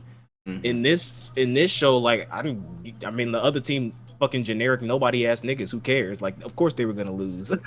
Like so maybe we'll have episode where they build the other teams up or something. But if it's just like the seinen boys, whatever they're called, going through their journey, then like that's just one thing they'll just never have over Haikyuu because I'm gonna compare the shit. I don't care what anybody says.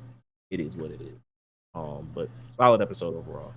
Yeah, really decent episode. Nothing else to add. Let's go ahead and hit Jujutsu Kaisen.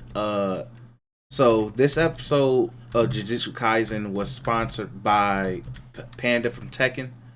But low-key, this is the best Panda in any Japanese art right now. Because Panda nigga is that nigga. Not a panda nigga. He's Panda nigga, G. He's Panda nigga, G. And gorilla nigga too, G. And gorilla nigga. He's gorilla panda nigga, G. But this episode is really good. I like how it opened up with Itadori and Tandao, whatever his name is. Top two, bro. I fucking love Todo. Todo's character is fucking like he's shining this arc, bro. The fact that he's just like he don't care about like let's kill Itadori. He don't care about that shit. He's on like straight. I'm finna train this nigga because I want him to be strong so we can fight. Exactly. Like and this nigga smiling as he's bro. This nigga said, "Oh yes, he's so cold," and then he fucking stood up and took the fucking punch. He's like, "All right, but you're doing it wrong, bro. Let me show you how it's done." That shit cold. G. He said, "Look, I get your divergent fist, nigga, but you got to do it like this so it can hit harder." But the fact he ate the headbutt and said, "Let me raise my head up so the punch don't hit as hard." That nigga is smart as hell. G. I wouldn't personally do that, but I was fired though. Like, just like I'm glad like they said, hey, we ain't gonna forget about what's going on. We know you care about Itadori and Tadai or whatever the folks' name is. But gee, I was fire. Then we got the Panda nigga. Panda nigga said, hey, look, man, I'm Panda nigga and I will beat your ass, G. Panda-Chan. Like G. I like G. I let Daytra because I know he love Panda nigga. I let you cook, G, with Panda nigga. Panda nigga by far is my favorite character. DC, look in the camera real quick. Tell me if he died. Not from what I know. If he dies, I'm dropping the show. Back to me reviewing Panda nigga. Now, Panda nigga is such high class anime. Now, you know, there's tears to this shit. But Panda nigga is almost there. He didn't have to drop weights to have his moment, man. Oh, let's get all the way negative, G. Let's get it. That's the beauty of that episode. Let's get all the way There was negative. no weights needed. There was nothing holding him back. And unlike the most useless nigga in anime history, Panda nigga won effortlessly. When he got shot, He had to put in some effort. the nigga took a shot in the chest like he was 50 on fucking New York, some shit like that, bro. They still just playing. That's real nigga shit right there. No, who doing that? Other than the GOAT. Who got shot? Toto was doing that too, G. He was He was a real ass nigga too, G. The GOAT got shot. And he had to be down for a little while. Toto not getting shot, bro. He taking that shit. I'm talking about that nigga. Oh. But he got shot. You know he was down for a bit. But Big Panda was like, Gorilla nigga Panda. there you go. And his sister, whatever the fuck his sister is. Which like, hold on, DC. That's It's the good. other, That's the other like a core. power-up That gotta be a power, right? super broken core, G. Because I didn't even know that they said, "Oh yeah, my older sister took the first one." I'm like, wait, what?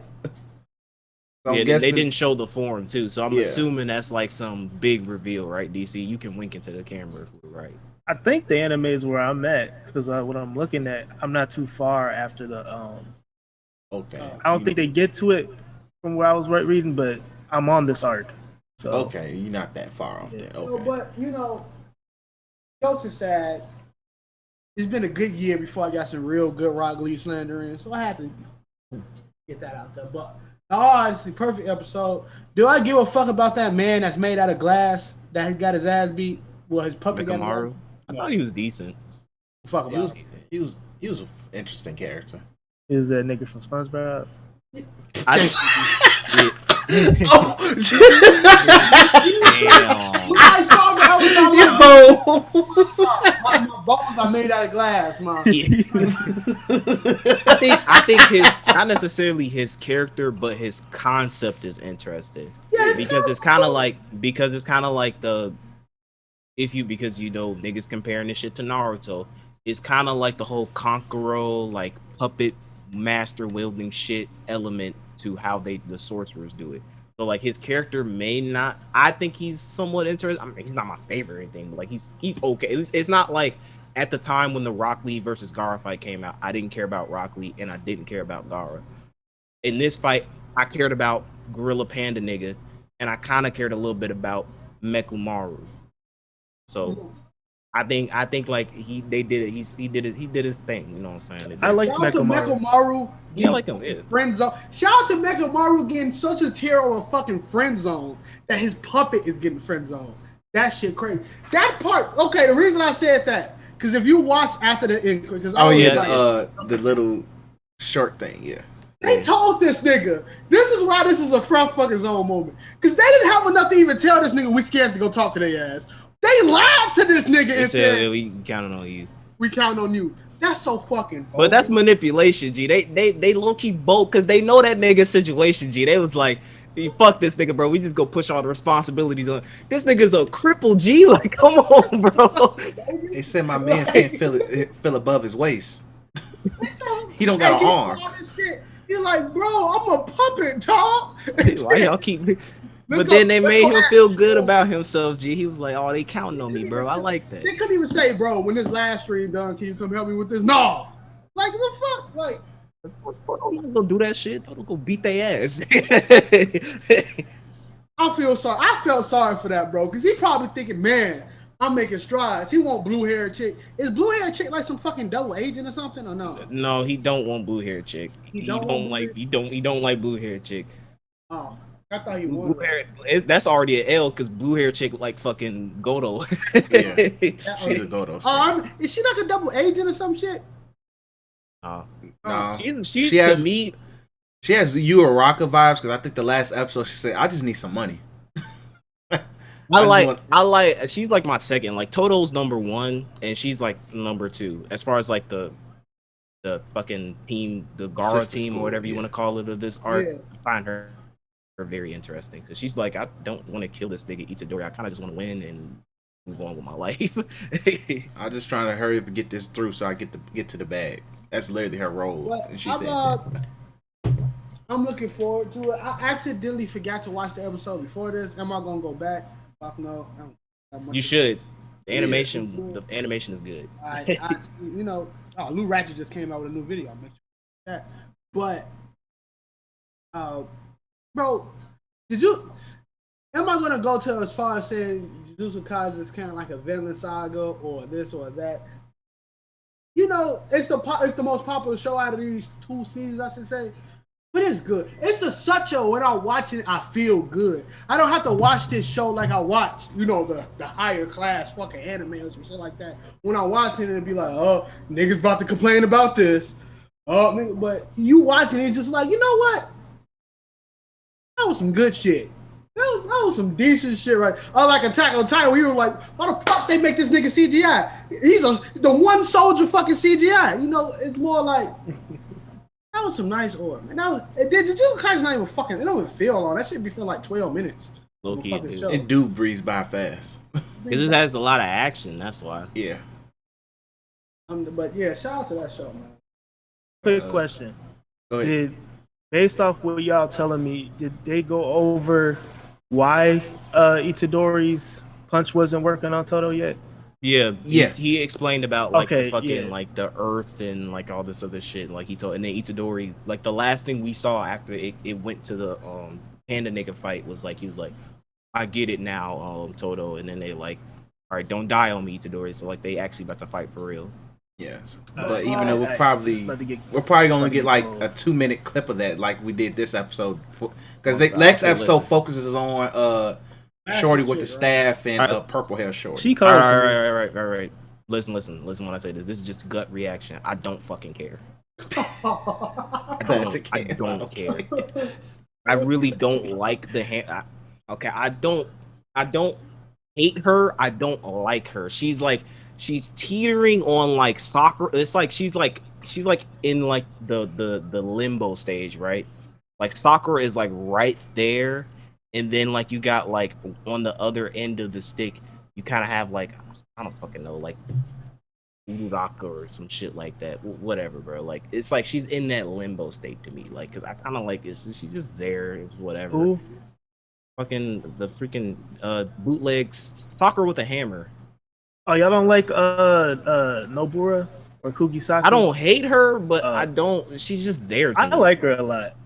But she hasn't had her moment yet for me. Okay. I'm looking for her moment. If the next episode is that moment, then I'll shut up. But like I kind of don't care. I don't care about the little fucking lolly chick on the broom because I fucking hate lollies. So that's already another character down. I am looking forward a little bit to the fight with the sword chick and the staff chick. But again, it being shonen and the way I kind of see this going, I already know who's gonna win. So it kind of takes a little bit out of the excitement of the fight because I already know the staff chick is gonna win because they were like, "Oh, this bitch is strong." Yeah, that low key spoiled that whole fucking fight. Yeah, like too. no, what spoiled the fight is when they said fucking Mekumaru retired. It was like, okay, every other fight. So all right, so the hammer chick is gonna win. The hammer chick and whoever else is fighting is gonna win against the fucking broom chick. The gun chick is gonna get killed because I remember they spoiled this when they first got there and they were saying that like the freaking hammer chick is low key stronger spiritually than you are, the gun chick. So that's that. And then we already know the sword fight the freaking sword and staff chick to go lose. You know what's crazy? Why the fuck Mechamaru retired though? He can't move. He got his ass beat, and then the anime was like, Can't you make another puppet? no, did you? The anime told us because they think we're kids. They told us at the front that he retired. He lost. Hey man. No, I'll still look. I still think the fight's gonna be good because animation. Mappa again, y'all killing it with the 2D animation. Do that with Attack on Titan. But yeah, this arc is really good. But please go back to Itadori and Toto because that shit is way more hype. Yeah, definitely agree. So last thing is we had everything. So WandaVision. So WandaVision. I'll let y'all discuss that because I still haven't watched the episode yet. Oh shit. DC. What? This I know I might be capped when I say that this was a fucking 10 out of 10 for me. G. No, it was a 10 out of 10 for me too. I fucking loved this episode, bro. If y'all listen, bro, to all my niggas who watched episode 1 and 2 and was like, yo, this show's ass. This is like a 6, this is like a 5. I'm in that boat too because I was dooking on the first 2 episodes. Need y'all to get that dunks cap on, bro. Because that shit looking This episode was really good. Let me summarize it and we can all give our thoughts. So, spoiler alerts. If you haven't seen it, you haven't seen it. But now I feel like this episode was very much needed. This was a very good kind of like callback episode. It's like it's kind of I don't want to say it's like ingenious, but like when you look back at it, it's like makes sense. We got to see like how certain things ended up in the situation from the outside world's perspective and how it came into Wanda's perspective. Also, this episode to me confirmed the fact that now that they got the rights to Fox's X-Men, they're buffing Wanda, her Scarlet Witch version, because now they can refer to them as mutants. Because now me and Daytro was looking at this episode like this bitch is OP. The shit that she's doing in this episode, there's no way Thanos She's would have actually gotten away with acting like the Omega powered mutant that she is. Yeah, she's actually acting like the Scarlet Witch in the comics now because like she's OP as shit. But we get the what's her real name? It's not Geraldine. It's you talking about Monica Rambeau? Yes. Yeah. Bad as hell too. That actor, Melanin Queen. But we get the reason why this episode automatically gets a 10 out of 10 for me is the way it started out. We actually got a human perspective of what the blip, which is the official canonical term from it, what the blip felt like how people just literally started appearing out of nowhere and like going through is like what the fuck is going on. Niggas just appearing walking through a hallway like Imagine you just came back fucking non-existent. And your ass walking get head-butted by a bitch. And right. now you got a concussion. And Shit. It's not like Monica's like, oh, okay, I'm good. Folks over there like this, he had to keep walking. I'm like, yeah, folks. Like, damn, bro. Hey, what if you get blipped? Like they was operating on you, and then you blip, and then you come back. Oh, damn. Dead. You get blipped and like you get like imagine you're like a fucking pilot, right? You get blipped in the air. The whole thing. But all in all, I just love the direction of that scene, how chaotic it was, because I mean I feel like that would have been the reception. We got more on Monica's character and how she's tied to Sword. And basically initially it was viewed as a missing persons case. Taking place in what they call it, Westview? Yeah. I believe. Yeah, Westview. So they were like, listen, her mom died. She was like the captain. She was like, listen, you can't do no shit. You got to stay down here because I don't want you doing no dangerous stuff. So they were like, listen, we will give you this missing persons case. Investigate this area. See what's going on. We get my nigga from Ant-Man getting that bag. This is the reason why I like this episode. A lot of good callbacks from the other movie, like the supporting characters. He came back. He was one of my favorite parts about Ant-Man, especially Ant-Man and Wasp, because he was kind of funny. But he's there, and they're like, okay, these cops are like saying that they don't know. Like, ask these cops what they think about Westview. They're like, ain't no such thing as Westview. I was in Eastview. I was born in Eastview. even though the sign is like right there in front of them. So like again, you're kind of getting like, okay, okay, what's going on? So initially they send in this drone, which if you saw the first 2 episodes, is the exact same drone that Wanda saw in the bushes. And they send the drone in, it disappears. They're like, what the fuck is going on? Monica goes up and she's like, there's like this weird space distortion going on. She touches it. Now this is what she lose some black points because ain't no black person doing that. Ain't no black person going up to some space distortion and going, ooh, what's this? We gonna be like, all right, bro. I'm gonna call higher ups and see what they can do about this. Thanks. But she touches the freaking thing. She gets sucked into the world, and then now we get the outside perspective of all of the events that happen in the TV realm. From there, we get the chick who was in the Thor movie, the Darcy. scientist chick. Yes, yeah. Also the freaking chick who played the girl in Two Girls One Cup, and she bad as hell too.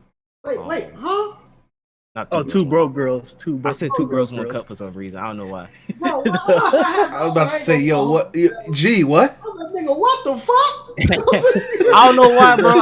I said two broke girls. I was like Two Broke Girls One Cup. I don't know, G. I was about to say, She bad as hell. I'm like, whoa, wait. I saw the video before the podcast. Nah, I'm just kidding. But anyway, she bad as hell. What else? She goes into she's smart as hell too. Cause like I'm looking back, right, at like the Thor movies that she was in, and I'm just like, you never displayed this fucking level of genius in those movies at all. Granted, I don't remember much of Thor 2 because that movie fucking sucked. And the first Thor movie was like whatever. But like she was like, okay, let me investigate this. You got some radioactive things going on. You have a TV. She pulls up TV and then they kind of like wires into the Wanda's little television reality, and I'm like, how did you connect the fact that there's radiation going on to the fact that like there's a TV that displays a different reality from my own, bro? Like, I'm gonna let you slide. I'm gonna let that slide because Marvel niggas are on a different tier of smart. But I was just like, what the fuck? Okay. But then it cuts to them basically investigating that television world or whatever, and we get like a little montage of the events, and then we also get the part of the second episode where it was Buddy, because originally I thought it was like somebody else, but like Doctor Strange, but it turns out it was what's his name, Agent Wu, I think, from Ant-Man. I think his name is Andrew Wu. I think they say it was Agent Wu. I don't remember. But he basically like he radio ends and he's like, Wanda, you there? Like, what are they doing to you, Wanda? Okay, yeah. And they see that the actual television like cuts, and like I was like, oh shit, okay, all right, okay. And it was something. So did you catch this, DC? So when he did the radio thing, the freaking chick, it was like a weird moment where she was like, huh, never mind. And then she went out there. Like as if she knows something, or like I don't know if that's just like initial reaction, but it was like a weird moment in that episode where after he did that radio broadcast and she saw that the television like cut, she kind of like had this realization, but she didn't say anything to him. I just assumed that because they later talk about where she's like, yeah, they're editing. I think that was just hinting that she's gonna figure it out later. Okay, so after that, essentially, what happens is now we cut to the Geraldine stuff where they're looking at. I think it was like a little funny moment where they're actually like invested into the actual television show. They're like, oh, they're having babies and stuff like that. And yeah, pretty cool. And she was like, do you want one? And yeah. He's like, you want? It's like, yeah, I want a kid. And she's like, no, nigga, you want some chips? They trail summoning on that screen. Did you get something good? Bro, look at the top three. Hold on, this gotta go away. Look at the top three right there. I just rainbowed this nigga off of one summit, bro. Dog. I just rainbowed. Bro, you just got that fucking you just wow. I couldn't even be mad, fool. Sorry for that view. Like this nigga just got like a fucking 1 in summon chance. G. I like that shit is straight fucking. You know you're not pulling it. No, I'm just kidding. No, I'm But not doing that, nigga. No way, bro. That was all LR. oh Bro, shit. that's But bro, I never got 3 LRs in fucking anything, bro. in a row too. In That's a that's really fucking row. impossible. Like that. I know it seems we're overacted, but that's like highly impossible for that shit to I'm happen. about to play the lotto soon, bro. That's how Yeah. impossible that shit is, G. My bad, DC and Chris, but what? No, y'all good. Like I said. All right, so nigga. back, so now we get more Geraldine stuff or Monica Rambeau. Basically, they see that she's in the world. They're wondering if she's kind of like in disguise. They're seeing the events of her helping her deliver birth. Then we cut to the fact that she says, "Oh, did your brother get killed by Ultron?" And she's like, "Oh yeah, you're not supposed to know this." And this is where we really get some interesting stuff. So it cuts to she's pressuring her. She's like, "I need you to, get out. Get out. I don't know you." Then it cuts. Then it goes back. So I don't know if this is, they're not seeing this, but we the viewers are seeing this, but like the actual people outside of the sword facility haven't seen it get it edit. But it shows us what actually happened. And the fact that I think my theory that she is the fucking villain is a thing because she essentially uses her powers, fucking pushes Geraldine out of the verse, and then she like fixes the house and shit like that. So it's like it's getting to a point now where it's like damn, like what's the end game here with Wanda? Like more specifically, I'm very interested to know what happened immediately after they defeated Thanos. Like what was her mindset? Like how come did she not tell any of the other Avengers? Did she just say fuck it, I'm gonna go to this random town and just go crazy, go insane and make my own reality or what? Because like now it's just like how far is she going? Because she knows, and because it shows that like Vision's dead. Like he comes into the house and it shows like a dead. That shit kind of creeped me out at first. Like what the fuck? Like when it cut to that shit. But she like she's not getting manipulated or anything like that. She actually knows exactly what's happening in this reality and she's shaping it and she's bending it to her own rules. If you don't follow those rules, you can get the fuck out. And a lot because the trailer, and it seems like Vision is like a separate entity, right? Because they're saying like, is Vision alive or not?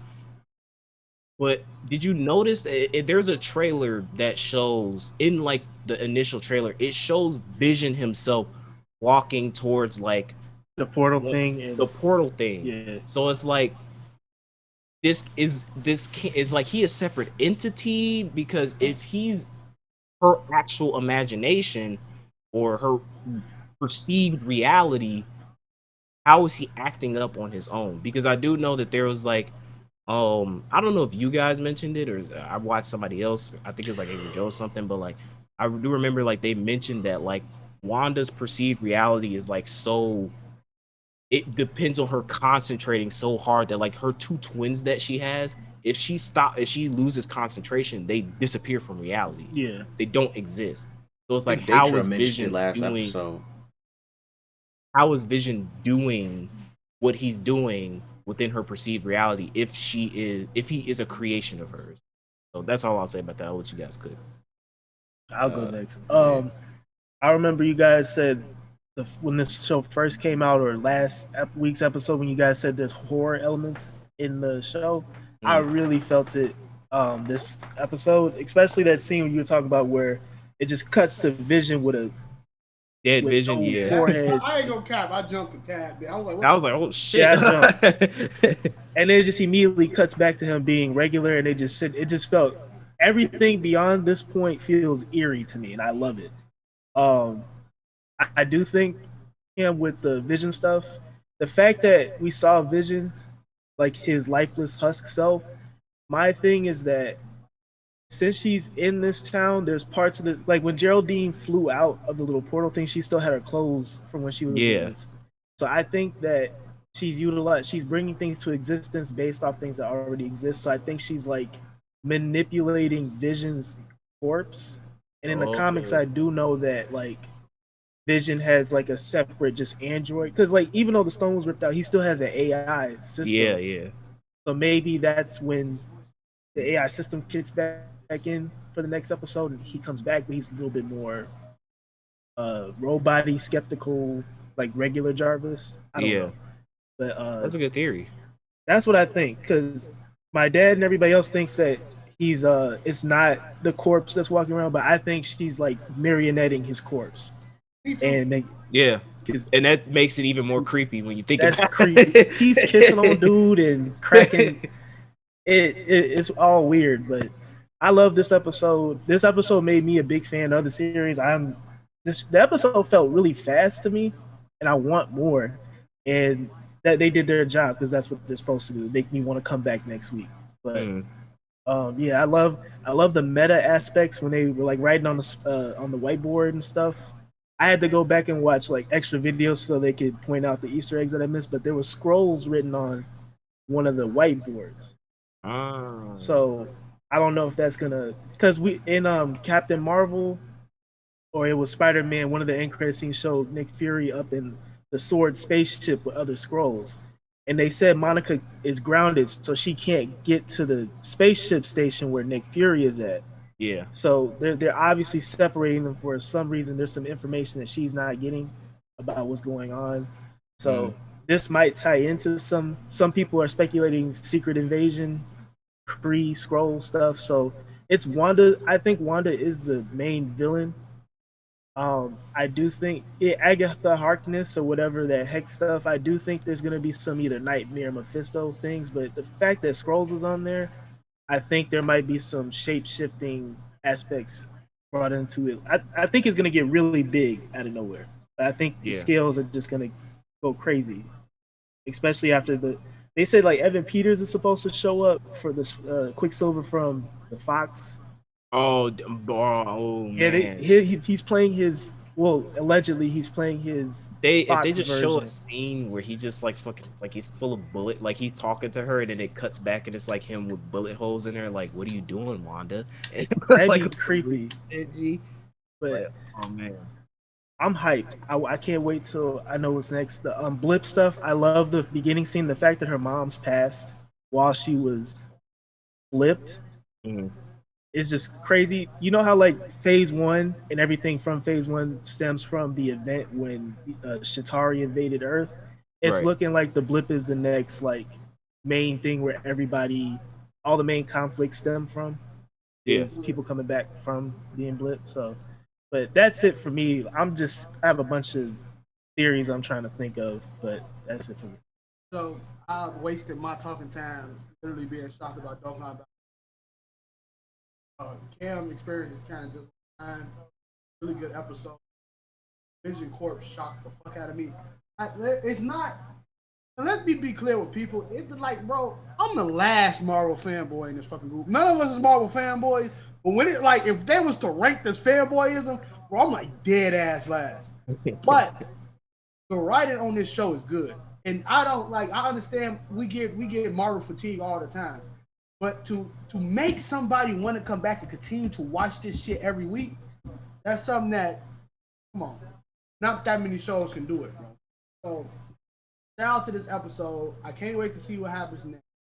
And it just seems like it's gonna go like, it's just gonna go full steam from now on, like full like what the fuck moments. Yeah, Now the fact that it's possible to actually go inside of Wanda's reality, it's nothing but possibilities after that, Joe.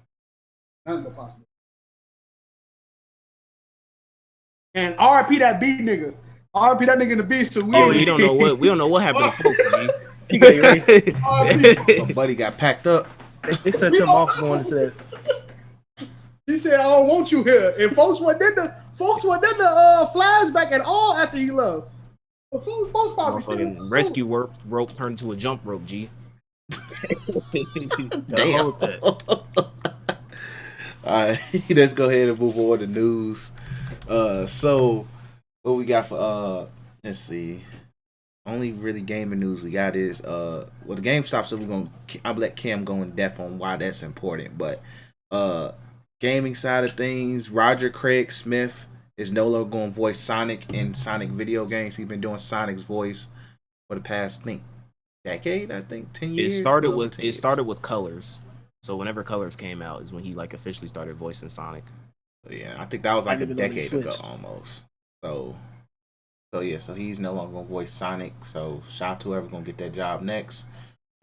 People are trying to bring Urkel back to do Sonic. I don't. Not Oh, from Sonic Underground or Yeah. whatever it was. Sonic Staz. Ooh, you go ahead. That's gonna be Sonic annoying. Staz. Even though I for the time of when that show came out, like when I was because I'm fucking Sonic fanboy, I watched the fuck out that show. He did a good job voice acting, but nowadays, Yeah, I'm good don't- on that. G in not gonna trip. 2021. It's that is pure like OG comedy Sonic shit, and we in the age where like niggas want Sonic to be tied to some edgy shit for some stupid ass fucking reason, so you kind of need a more grounded tone. Yeah, Urkel's voice is not doing that. exactly. Even though if each time he goes ooh or just anything funny related, I'm for it though. But That's We not good. okay. exactly, like for the catchphrases, yeah. Anything else, no. Then redo of Hiller is struggling to get an English translation. So according to the Good. original writer of Redo Hiller, he is saying that that they can't find somebody to publish the English translation of the light novel, which is probably for the greater good, Good. honestly. So don't do it. Hey, Please so a don't. certain person had to. I was in a chat. I'm not gonna say his name, podcast reasons, but he told me what I said that was a dumbass show. He said why, and then I told him the reason why. Don't want to talk about it no more. And he said so. I'm like, bro. There's a difference between fucking edginess and weird, bro. It's weird as fuck. And rape, nigga. Like, And you know, it's already YouTube channels coming out that watch mangas and shit like that already saying, "Oh, I knew this was going to happen." Guys, no, just fucking stupid. This is not no edgy ass content. This is not no real good storytelling about revenge. It's ass. So, fuck Redo Hiller, man. Yeah, so that's it. That's all in regards to that.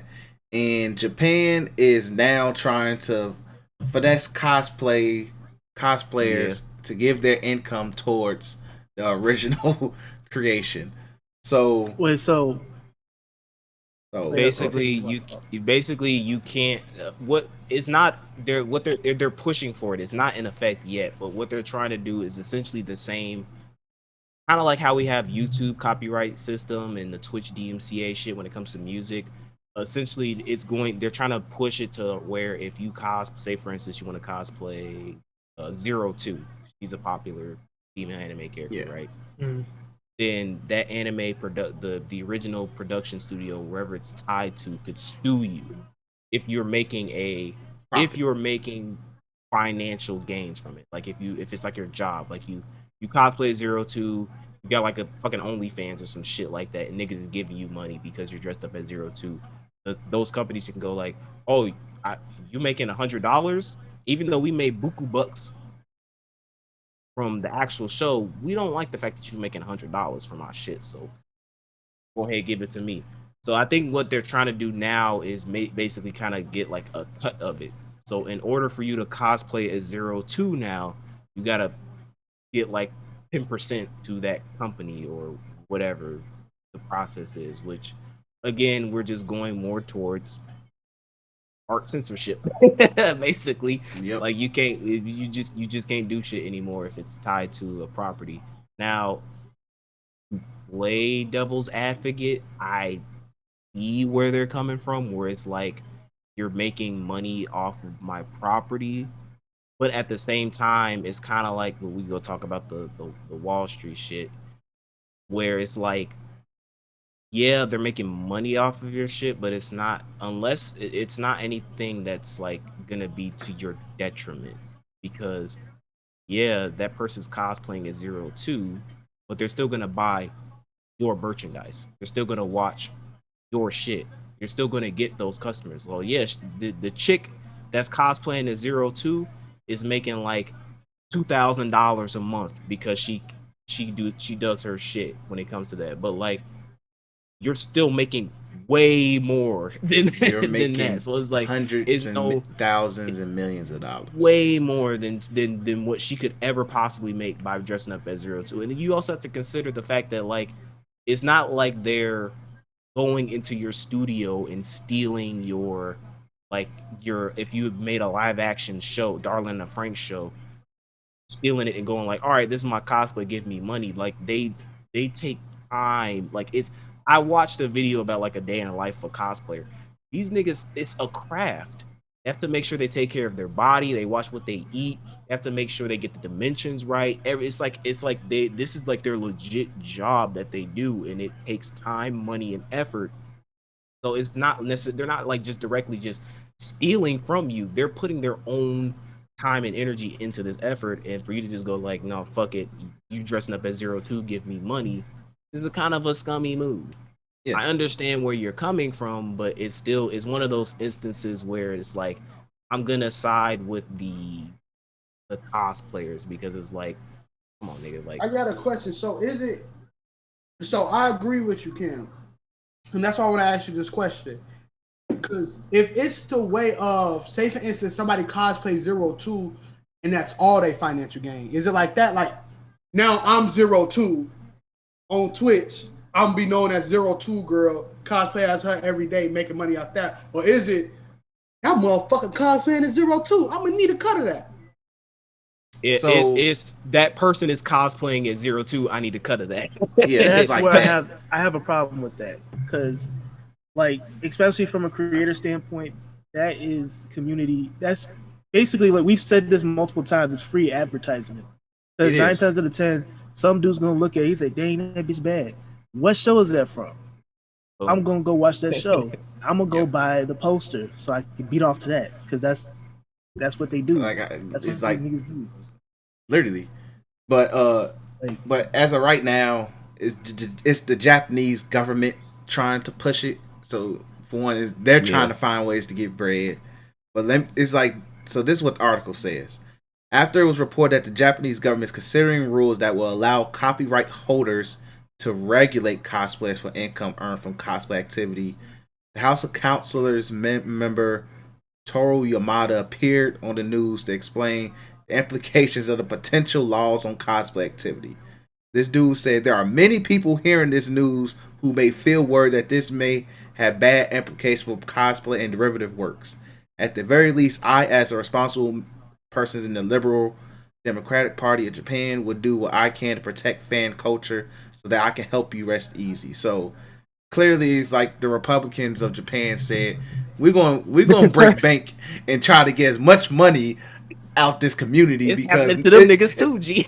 but the Democrats is like, Bro, no, man. Just let these niggas dress up. Let G. them dress up. They're spending money to dress the shit up. Let it be great. Enjoy the free marketing. We got bigger things to worry about. Illegal streaming of our shit. Right. It's free. It's free investment. It's free advertisement for you, and it's an investment for. It's like not necessarily high risk, high reward, but it's like it's because it's like yeah, they have to spend money. Like professional cosplayers, not like the niggas you see in C2E2 who put like fucking bootleg cosplay, like fucking cardboard keyboards and shit. Like actual legitimate professional cosplayers spend money. They spending money To make sure that their shit is accurate as fuck. They spend time and effort maintaining their body shapes and tones so that they are literally portraying the character that they are dressing up as. So that's their own money that they're investing into. And there's not a guarantee that like even if they pull the outfit right, that they're gonna make that back. But it's free advertisement for you because regardless, damn, that character looks pretty cool. What show is that from? All right, let me check it out. It's at no cost to you. You're not you don't lose out on $1,000 because this chick is a really good cosplayer at 02. No, nothing comes out of your pocket. So there's I don't understand this need to just, oh man, we gotta have Greed. it's not it's just not we just don't want we just don't want money. We want all the money and all of that money too on top of that. And it's just you just see the greed going out of control. So I hope that this thing does not pass because Japanese cosplayers, Upper echelon. A1 shit. Crazy. Upper echelon. But let's go ahead, move on to GameStop and stock in the market, in the Wall Street, and Reddit pretty much saying, hey, we're going to show you niggas how to properly use the internet and fuck the world up. And I'm here for it. I'm just mad I missed out on this stock shit. When it comes to it, Man, I'm so mad I didn't buy a little some bit stocks. jealous on it. We're both a little jealous that we missed out on it. Because literally, I could have put $5 and I've been like striz naive, but it be that way. I'm not good at breaking down this stock and shit. I don't think the only best person qualified is Cam, because we are working on a podcast in the future in regards to like securing the bag and stuff like that. So I'm gonna let him cook and explain why this is a good thing at the end of the day. Yeah, very. So I'm gonna try to. I don't want to go too deep into like all the financial intricacies of it. I do recommend if you want to find out a lot more about it, you check out Angry Joe's video about it. They do a good job of kind of breaking down like the whole story. There are also some other ones if you're interested in some news channels. The Daily Show with Trevor Noah, Stephen Colbert, the late night show with Stephen Colbert does a great job of kind of breaking the situation out. So if you want to find more information, go to them. But essentially, it's funny because this all started off from a fucking meme. Let's just put it like that. All this shit broke down because of a meme. And it's just crazy when you think about it. Me and Detroit had a great conversation with my mom about the situation.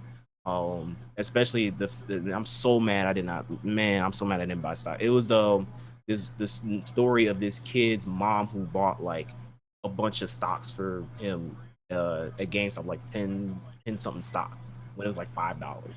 And he was checking out the thing and like he cashed out when like the stock for GameStop hit like 400 something. So he made like $3,000 off of those stocks, and he's setting aside some from himself, and he's putting the rest into more investments. Smart kid, great. So to break it down, from a high level perspective, as far as the overall situation, without having a fucking boring ass financial lesson, essentially you got two sides to it, right? You got the Reddit boys, and you got the hedge fund niggas. America. So hedge fund niggas. Basically, if you want to know our stance on this, fuck them hedge funds niggas. Exactly. Cry more Wall Street. That's my username for a reason. So essentially what happens is that they call it a free market. We're not gonna get into all this stuff, but they call it a free market, but in the end of the day is market manipulation. Hedge funds, essentially what happened is that GameStop stock is severely fucking low, and it's just decreasing. So essentially, they short bet it. They called up a bunch of investors, and they were just like, "Listen, bet against because GameStop is gonna close. It's just gonna die. So just put all your investments betting against GameStop. So that way, when we cash out, we'll make buku bucks, right?" And essentially, what happened is that the Reddit boys found out about this situation, and they were like, "Huh."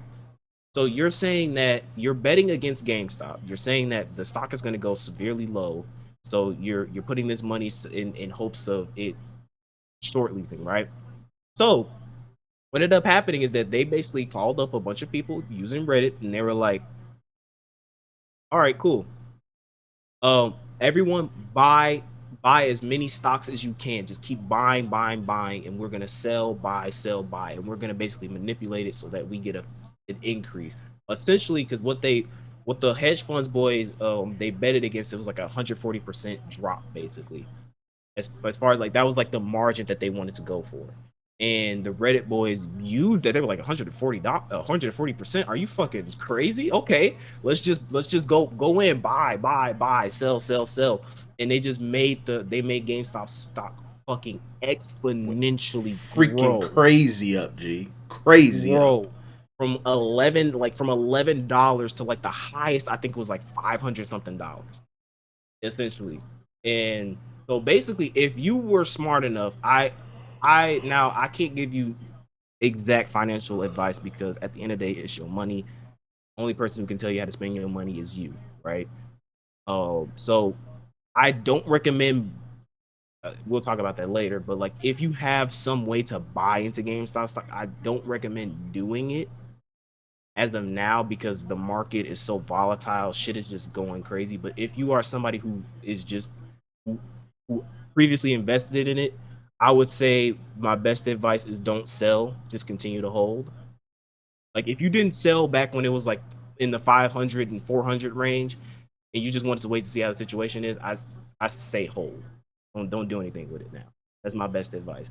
But essentially, what ended up happening is that these hedge fund boys, like, they went to sleep going like, "Wow, I'm finna wake up. GameStop stock is gonna crash, and I'm finna make money because I bet against it." And then they woke up, they checking their stock, and they like, "Hold on, The hell going I on gotta here? pay, I gotta pay these niggas back." Hold on, G. Wait, what's going on? I gotta pay these niggas back for these transactions. What's going on? And they started losing millions of dollars, and they got pissed. So of course, what the current situation is now is essentially, and this is a prelude to my clown of the week. And I actually even cape for y'all niggas own podcast too. Yes. But fuck you, Robin Hood. Like severely fuck you.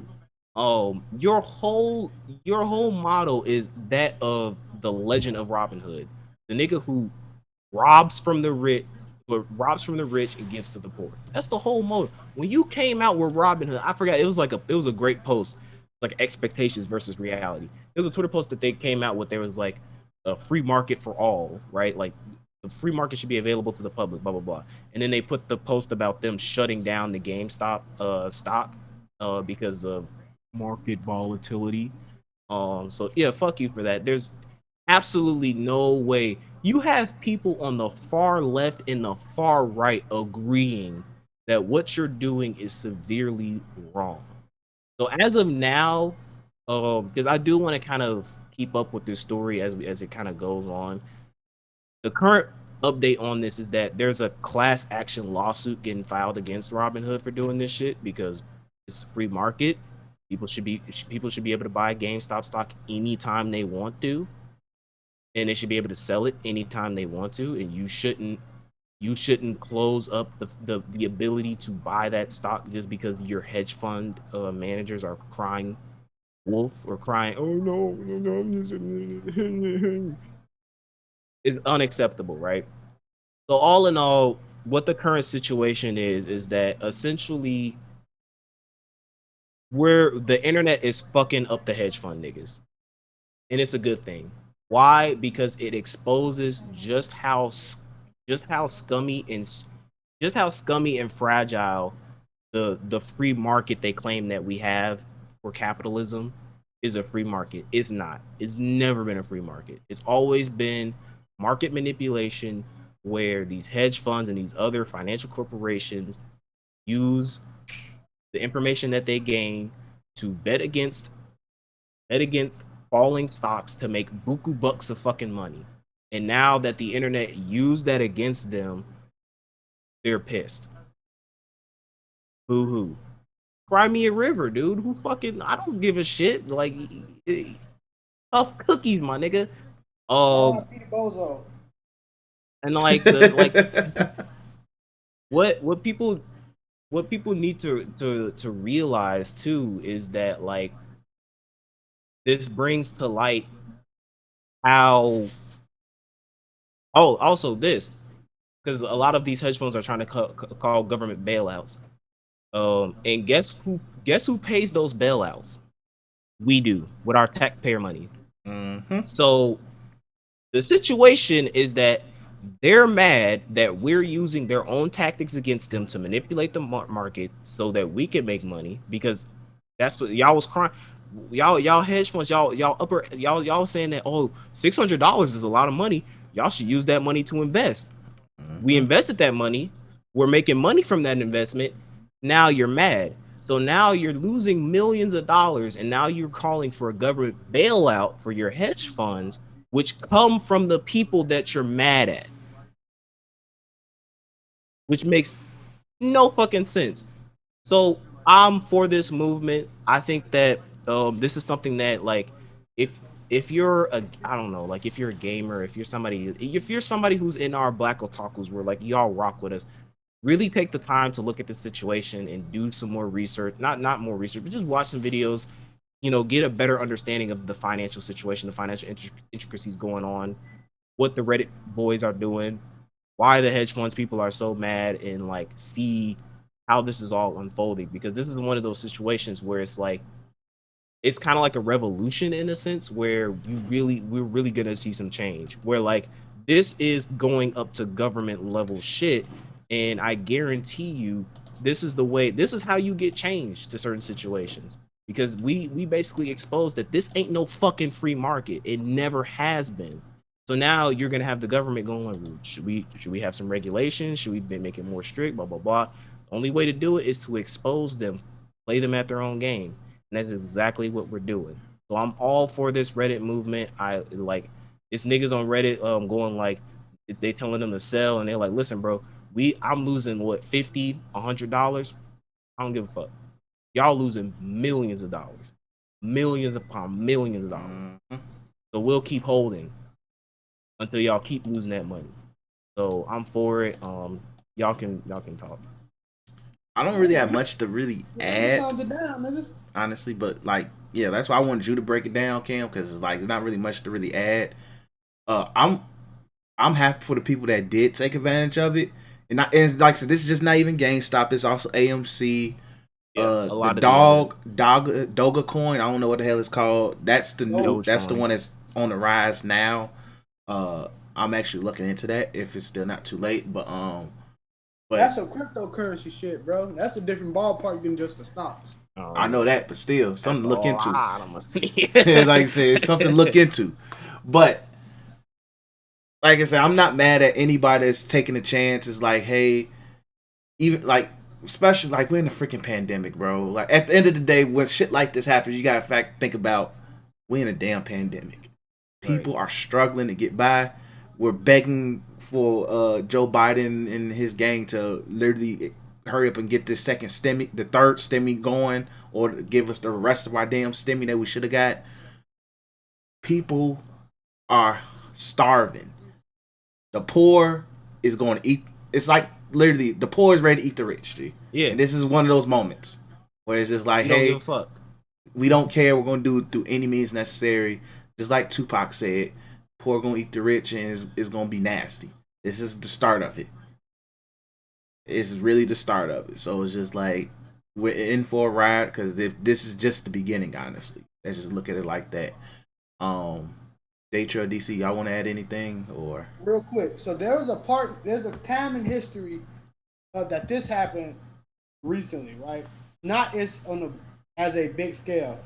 So when the internet just started booming, it was this thing that happened, and I'm not reading it up verbatim. I'm playing Dokkan Battle. I know this from actually paying attention in school. Kids, pay attention in school, especially if you got like a financial class. So there was this thing called the .com bubble. Oh yeah. And the .com bubble essentially, which is everybody was selling fucking .coms. They were selling BigDick.com. Yep.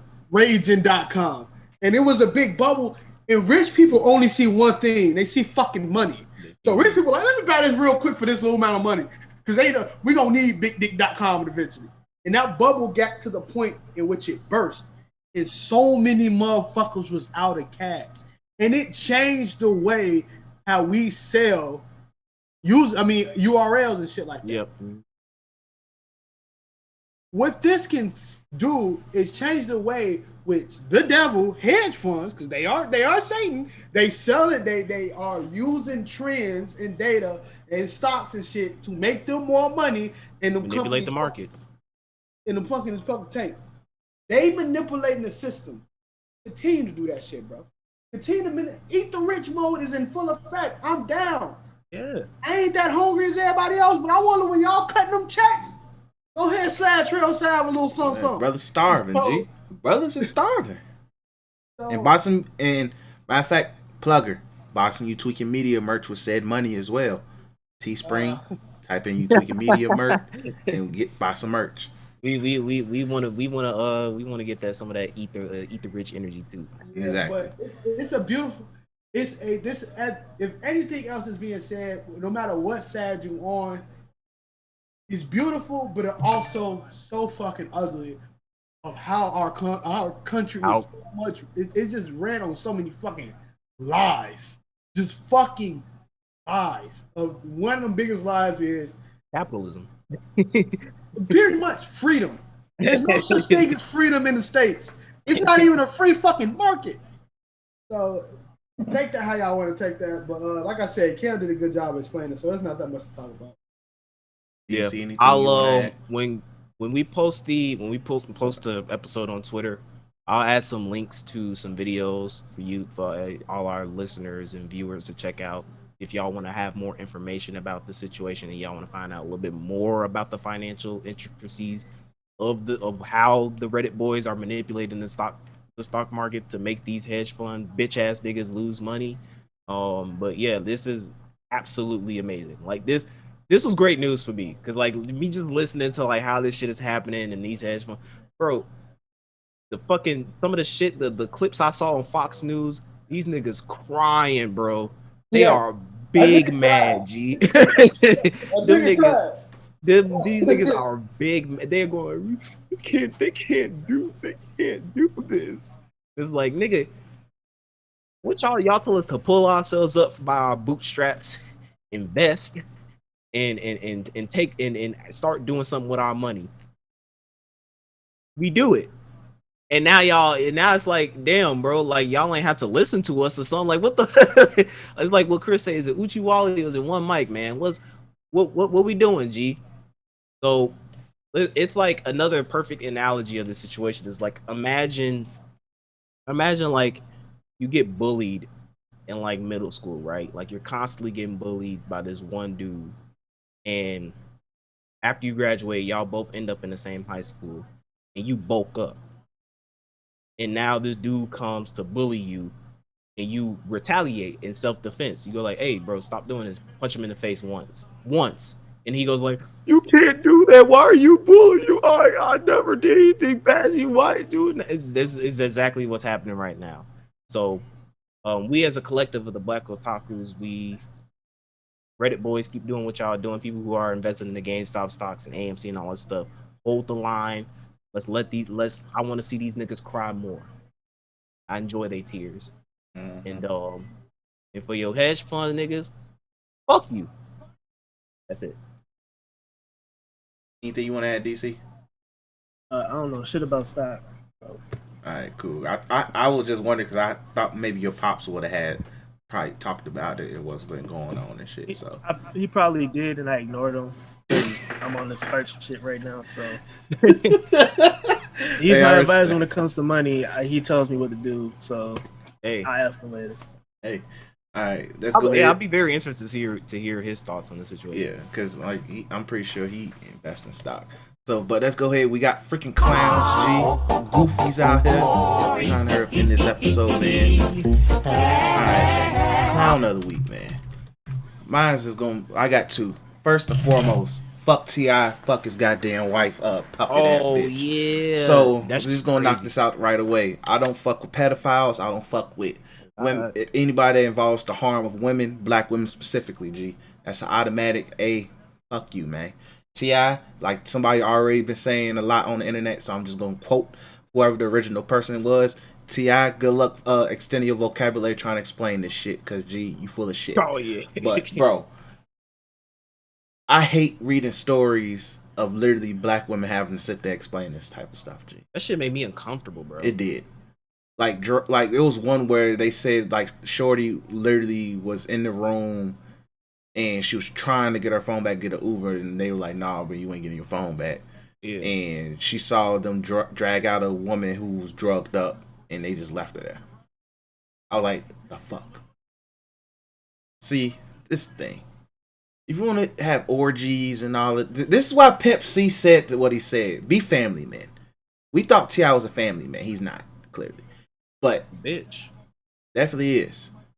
But the fact that you're bringing women all over the country, young and old, some of these are teenage girls and all that, or were teenage girls, that's just downright disgusting. G. Using your wife as a part of it as well, disgusting. But that's just outright disgusting. Anybody who's saying, "Oh, it's not true," or they knew what they're getting into, I hate that excuse. I had to argue with Sean at work about this. No, I don't care if they are. If one day this shit's blow up and literally we have women going up and down our nuts and want us and shit like that, we're never going to put them in a situation where they feel uncomfortable or and all that, where they say where it's like that ever. I don't care how they view me. I would never take advantage of a woman like that, no matter what. So it's just like, it goes back to the point is, respect women, respect teenage girls, and respect black women at the end of the day. If 15 women sit there and say he did this shit to me, then there is a high chance he did that shit to at least most of them. And that's my logic when it comes to this shit. One of them is telling the absolute truth. Exactly. At least one, but I'm going with the most. We literally, I'm tired. We gotta go through this shit constantly. T.I. has made some great music in my timeline, but at the same time, I'm not the biggest fan of the nigga, because literally some of that shit I just can't listen to like that no more. I don't really care for it. But at the same time, not even that. It's just like stop glorifying these niggas. G. Exactly. Yeah, they make good music, and I guess the nigga can act or whatever, right? That don't make him a god. That don't make him somebody that's above us. This nigga is still a fucking human being. And if he does inhumane shit, he should be called out for it. Exactly. Regardless of what he did. I don't give a fuck if his music is the music you fucking had your first sex with, or you fucking went down the fucking graduation aisle to this nigga. Who fucking cares, dog? Like, it's not worth it. This nigga's a pedophile. He's a rapist. Call him out on his bullshit and make him take accountability for it. Just because he's a star does not give him immunity from basic human shit, bro. Exactly. So, fuck you, T.I. Fuck you, Tiny. Feel bad for your kids, because you T.I. consistently has embarrassed his kids consistently within the past couple of years. Fuck you. And my last clown goes to them niggas who really just at this point ruined the silhouette challenge. You niggas who sat there and said, "Oh, I made an app so I can see past the red filter." You are the biggest piece of scum on this earth, G. But I know at the end of the day, a lot of the women are doing that challenge to make themselves feel good or whatever. They not thinking about us entertaining us guys, but at the same time, it's just an added effect that, hey, we're going to keep them up. But they don't need you loser ass niggas to sit there and say, is she really naked? Oh, she probably is naked. I need to see beneath the filter. Let me make an app. Or let me just work around it and shit. Like, what's wrong with you? Just go on porn, G. You know how easy it is to literally go on your phone. Whatever, Face ID, wherever you open up your phone. Hold on, I'm about to open up my phone. Where's fucking Google? Google Chrome or Safari. It's simple. Pop up that incognito tab. Incognito. There you go. Incognito mode. Simple. It's simple. You want to get real dastardly? Go ahead when you find a video that you like. You see the TV icon? You plop that bitch up on your big screen. Go crazy. Go crazy, If man. you can, literally, it don't take much nowadays, G, to find naked women. But That's naked women who do that shit and they don't care if you see them naked. exactly, subscribe to our OnlyFans, G. But for some of these women, they're just doing it for fun. For fun. They don't want to. Literally, they don't post the shit. Sit there and assume somebody's gonna sit there and be like, "Oh, now I'm about to see this shit naked." Like, nigga, no. It's for our entertain. It's for their fun, our entertainment to sit there and be in awe about. G, and y'all fucked it up. You know, some women still doing it, but now it's to a point on my time I'm seeing too many niggas and dykes doing it. So I'm already disturbed.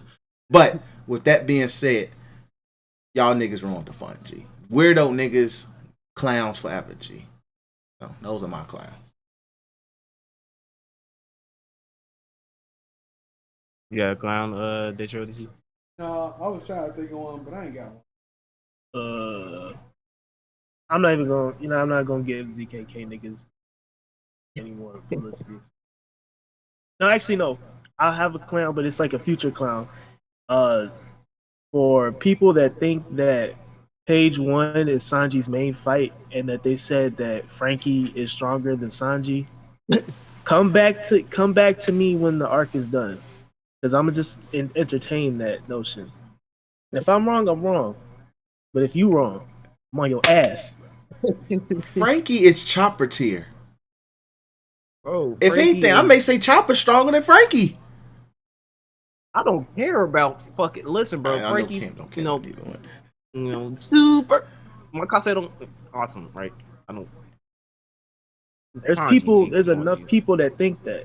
I've seen it a lot lately. I don't like Sanji is fucking dismantling this nigga, dog. Like it's not even a challenge. G. Like he's done. I've seen people say it a lot because they said that everybody that's fighting Topi Roppo are on the same level. So they say Frankie is.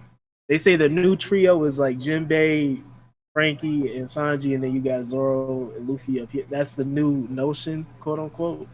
So it's not ZKK people. That's just people being stupid because it's people that's not ZKK that's saying that. So I'm not gonna put it on them. Y'all already tweaking as it is. Funny as hell. But y'all Sanji haters just in general, I'm gonna wait on it. Because Oda might tweet and I'm gonna drop the series. So if I'm wrong, I'm dropping the series.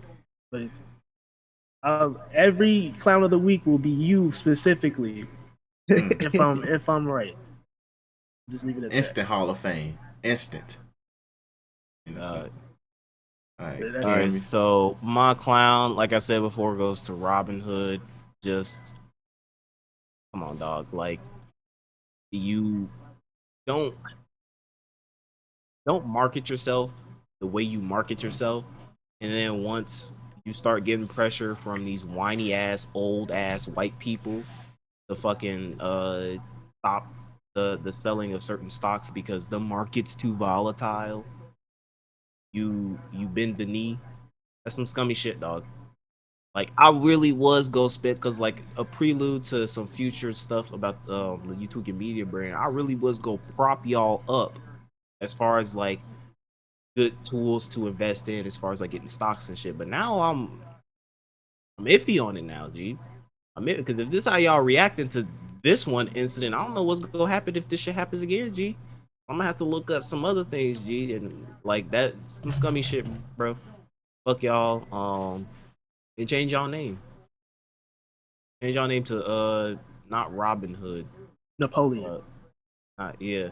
Hey, change your name to like Hood Robin. No, don't even put hood in. Y'all need to be in the hood. Cause y'all robbing from the hood. Okay. Hood. Oh, I get it. Yeah, That's cool. Hood Robin. Yeah, y'all robbing from the hood and giving to the rich. You know, steal from the poor, give to the rich. So fuck y'all. Y'all some goofy ass niggas. But to end it off on a goat, you already know. Chloe. That's what I'm talking about! That's why he's doing your thing. That's why he's the GOAT! Hey, The GOAT! hey, man. We throwing Chloe in the Hall of Fame, bro. Chloe in the Hall of Fame, bro. She is in the Hall of Fame, bro. She Appreciation. Melanin Queen, keep doing what you're doing, and Haley, listen, I'm just waiting for that because you know you go get some certain looks, G. We already got like some weirdo furry niggas, but you might convert me when I see you playing Ariel in the Little Mermaid. Looking for that, and then once that Disney contract is over, I know you finna go crazy. So shout out to you as well. Shout out to y'all twins, bro. Twin Melanin Queens. exactly. Keep doing God's work. Exactly. Y'all gonna carry this decade. We appreciate y'all. Dead ass. But we go ahead and end the episode on that note. We appreciate you niggas for listening. Always. Make sure you copy some You Tweaking Media merch. It's on Teespring. Search You Tweaking Media on Teespring. And go ahead and copy a t-shirt, long sleeve, hoodie, or face mask. Please. And make sure if you're on YouTube, like, subscribe, comment, share. Above all, share. I'm really gonna stress sharing here. If you on SoundCloud, Spotify, Apple Podcasts, Google Podcasts, share, subscribe, follow. If it allows you to rate, but share. You know, we need them share numbers to go up a little bit. Like same way how GameStop trade share numbers going up. Help us out, man. We need y'all to we need y'all to bet with us. Increase our value. Increase our numbers, G. Like do that. So, but we appreciate you guys. Also, make sure you follow us on Twitter at the Black Otakus. We're the one and only the Black Otakus on there. So make sure you follow us on there. We appreciate you niggas for listening as always. And peace. Johnny. So.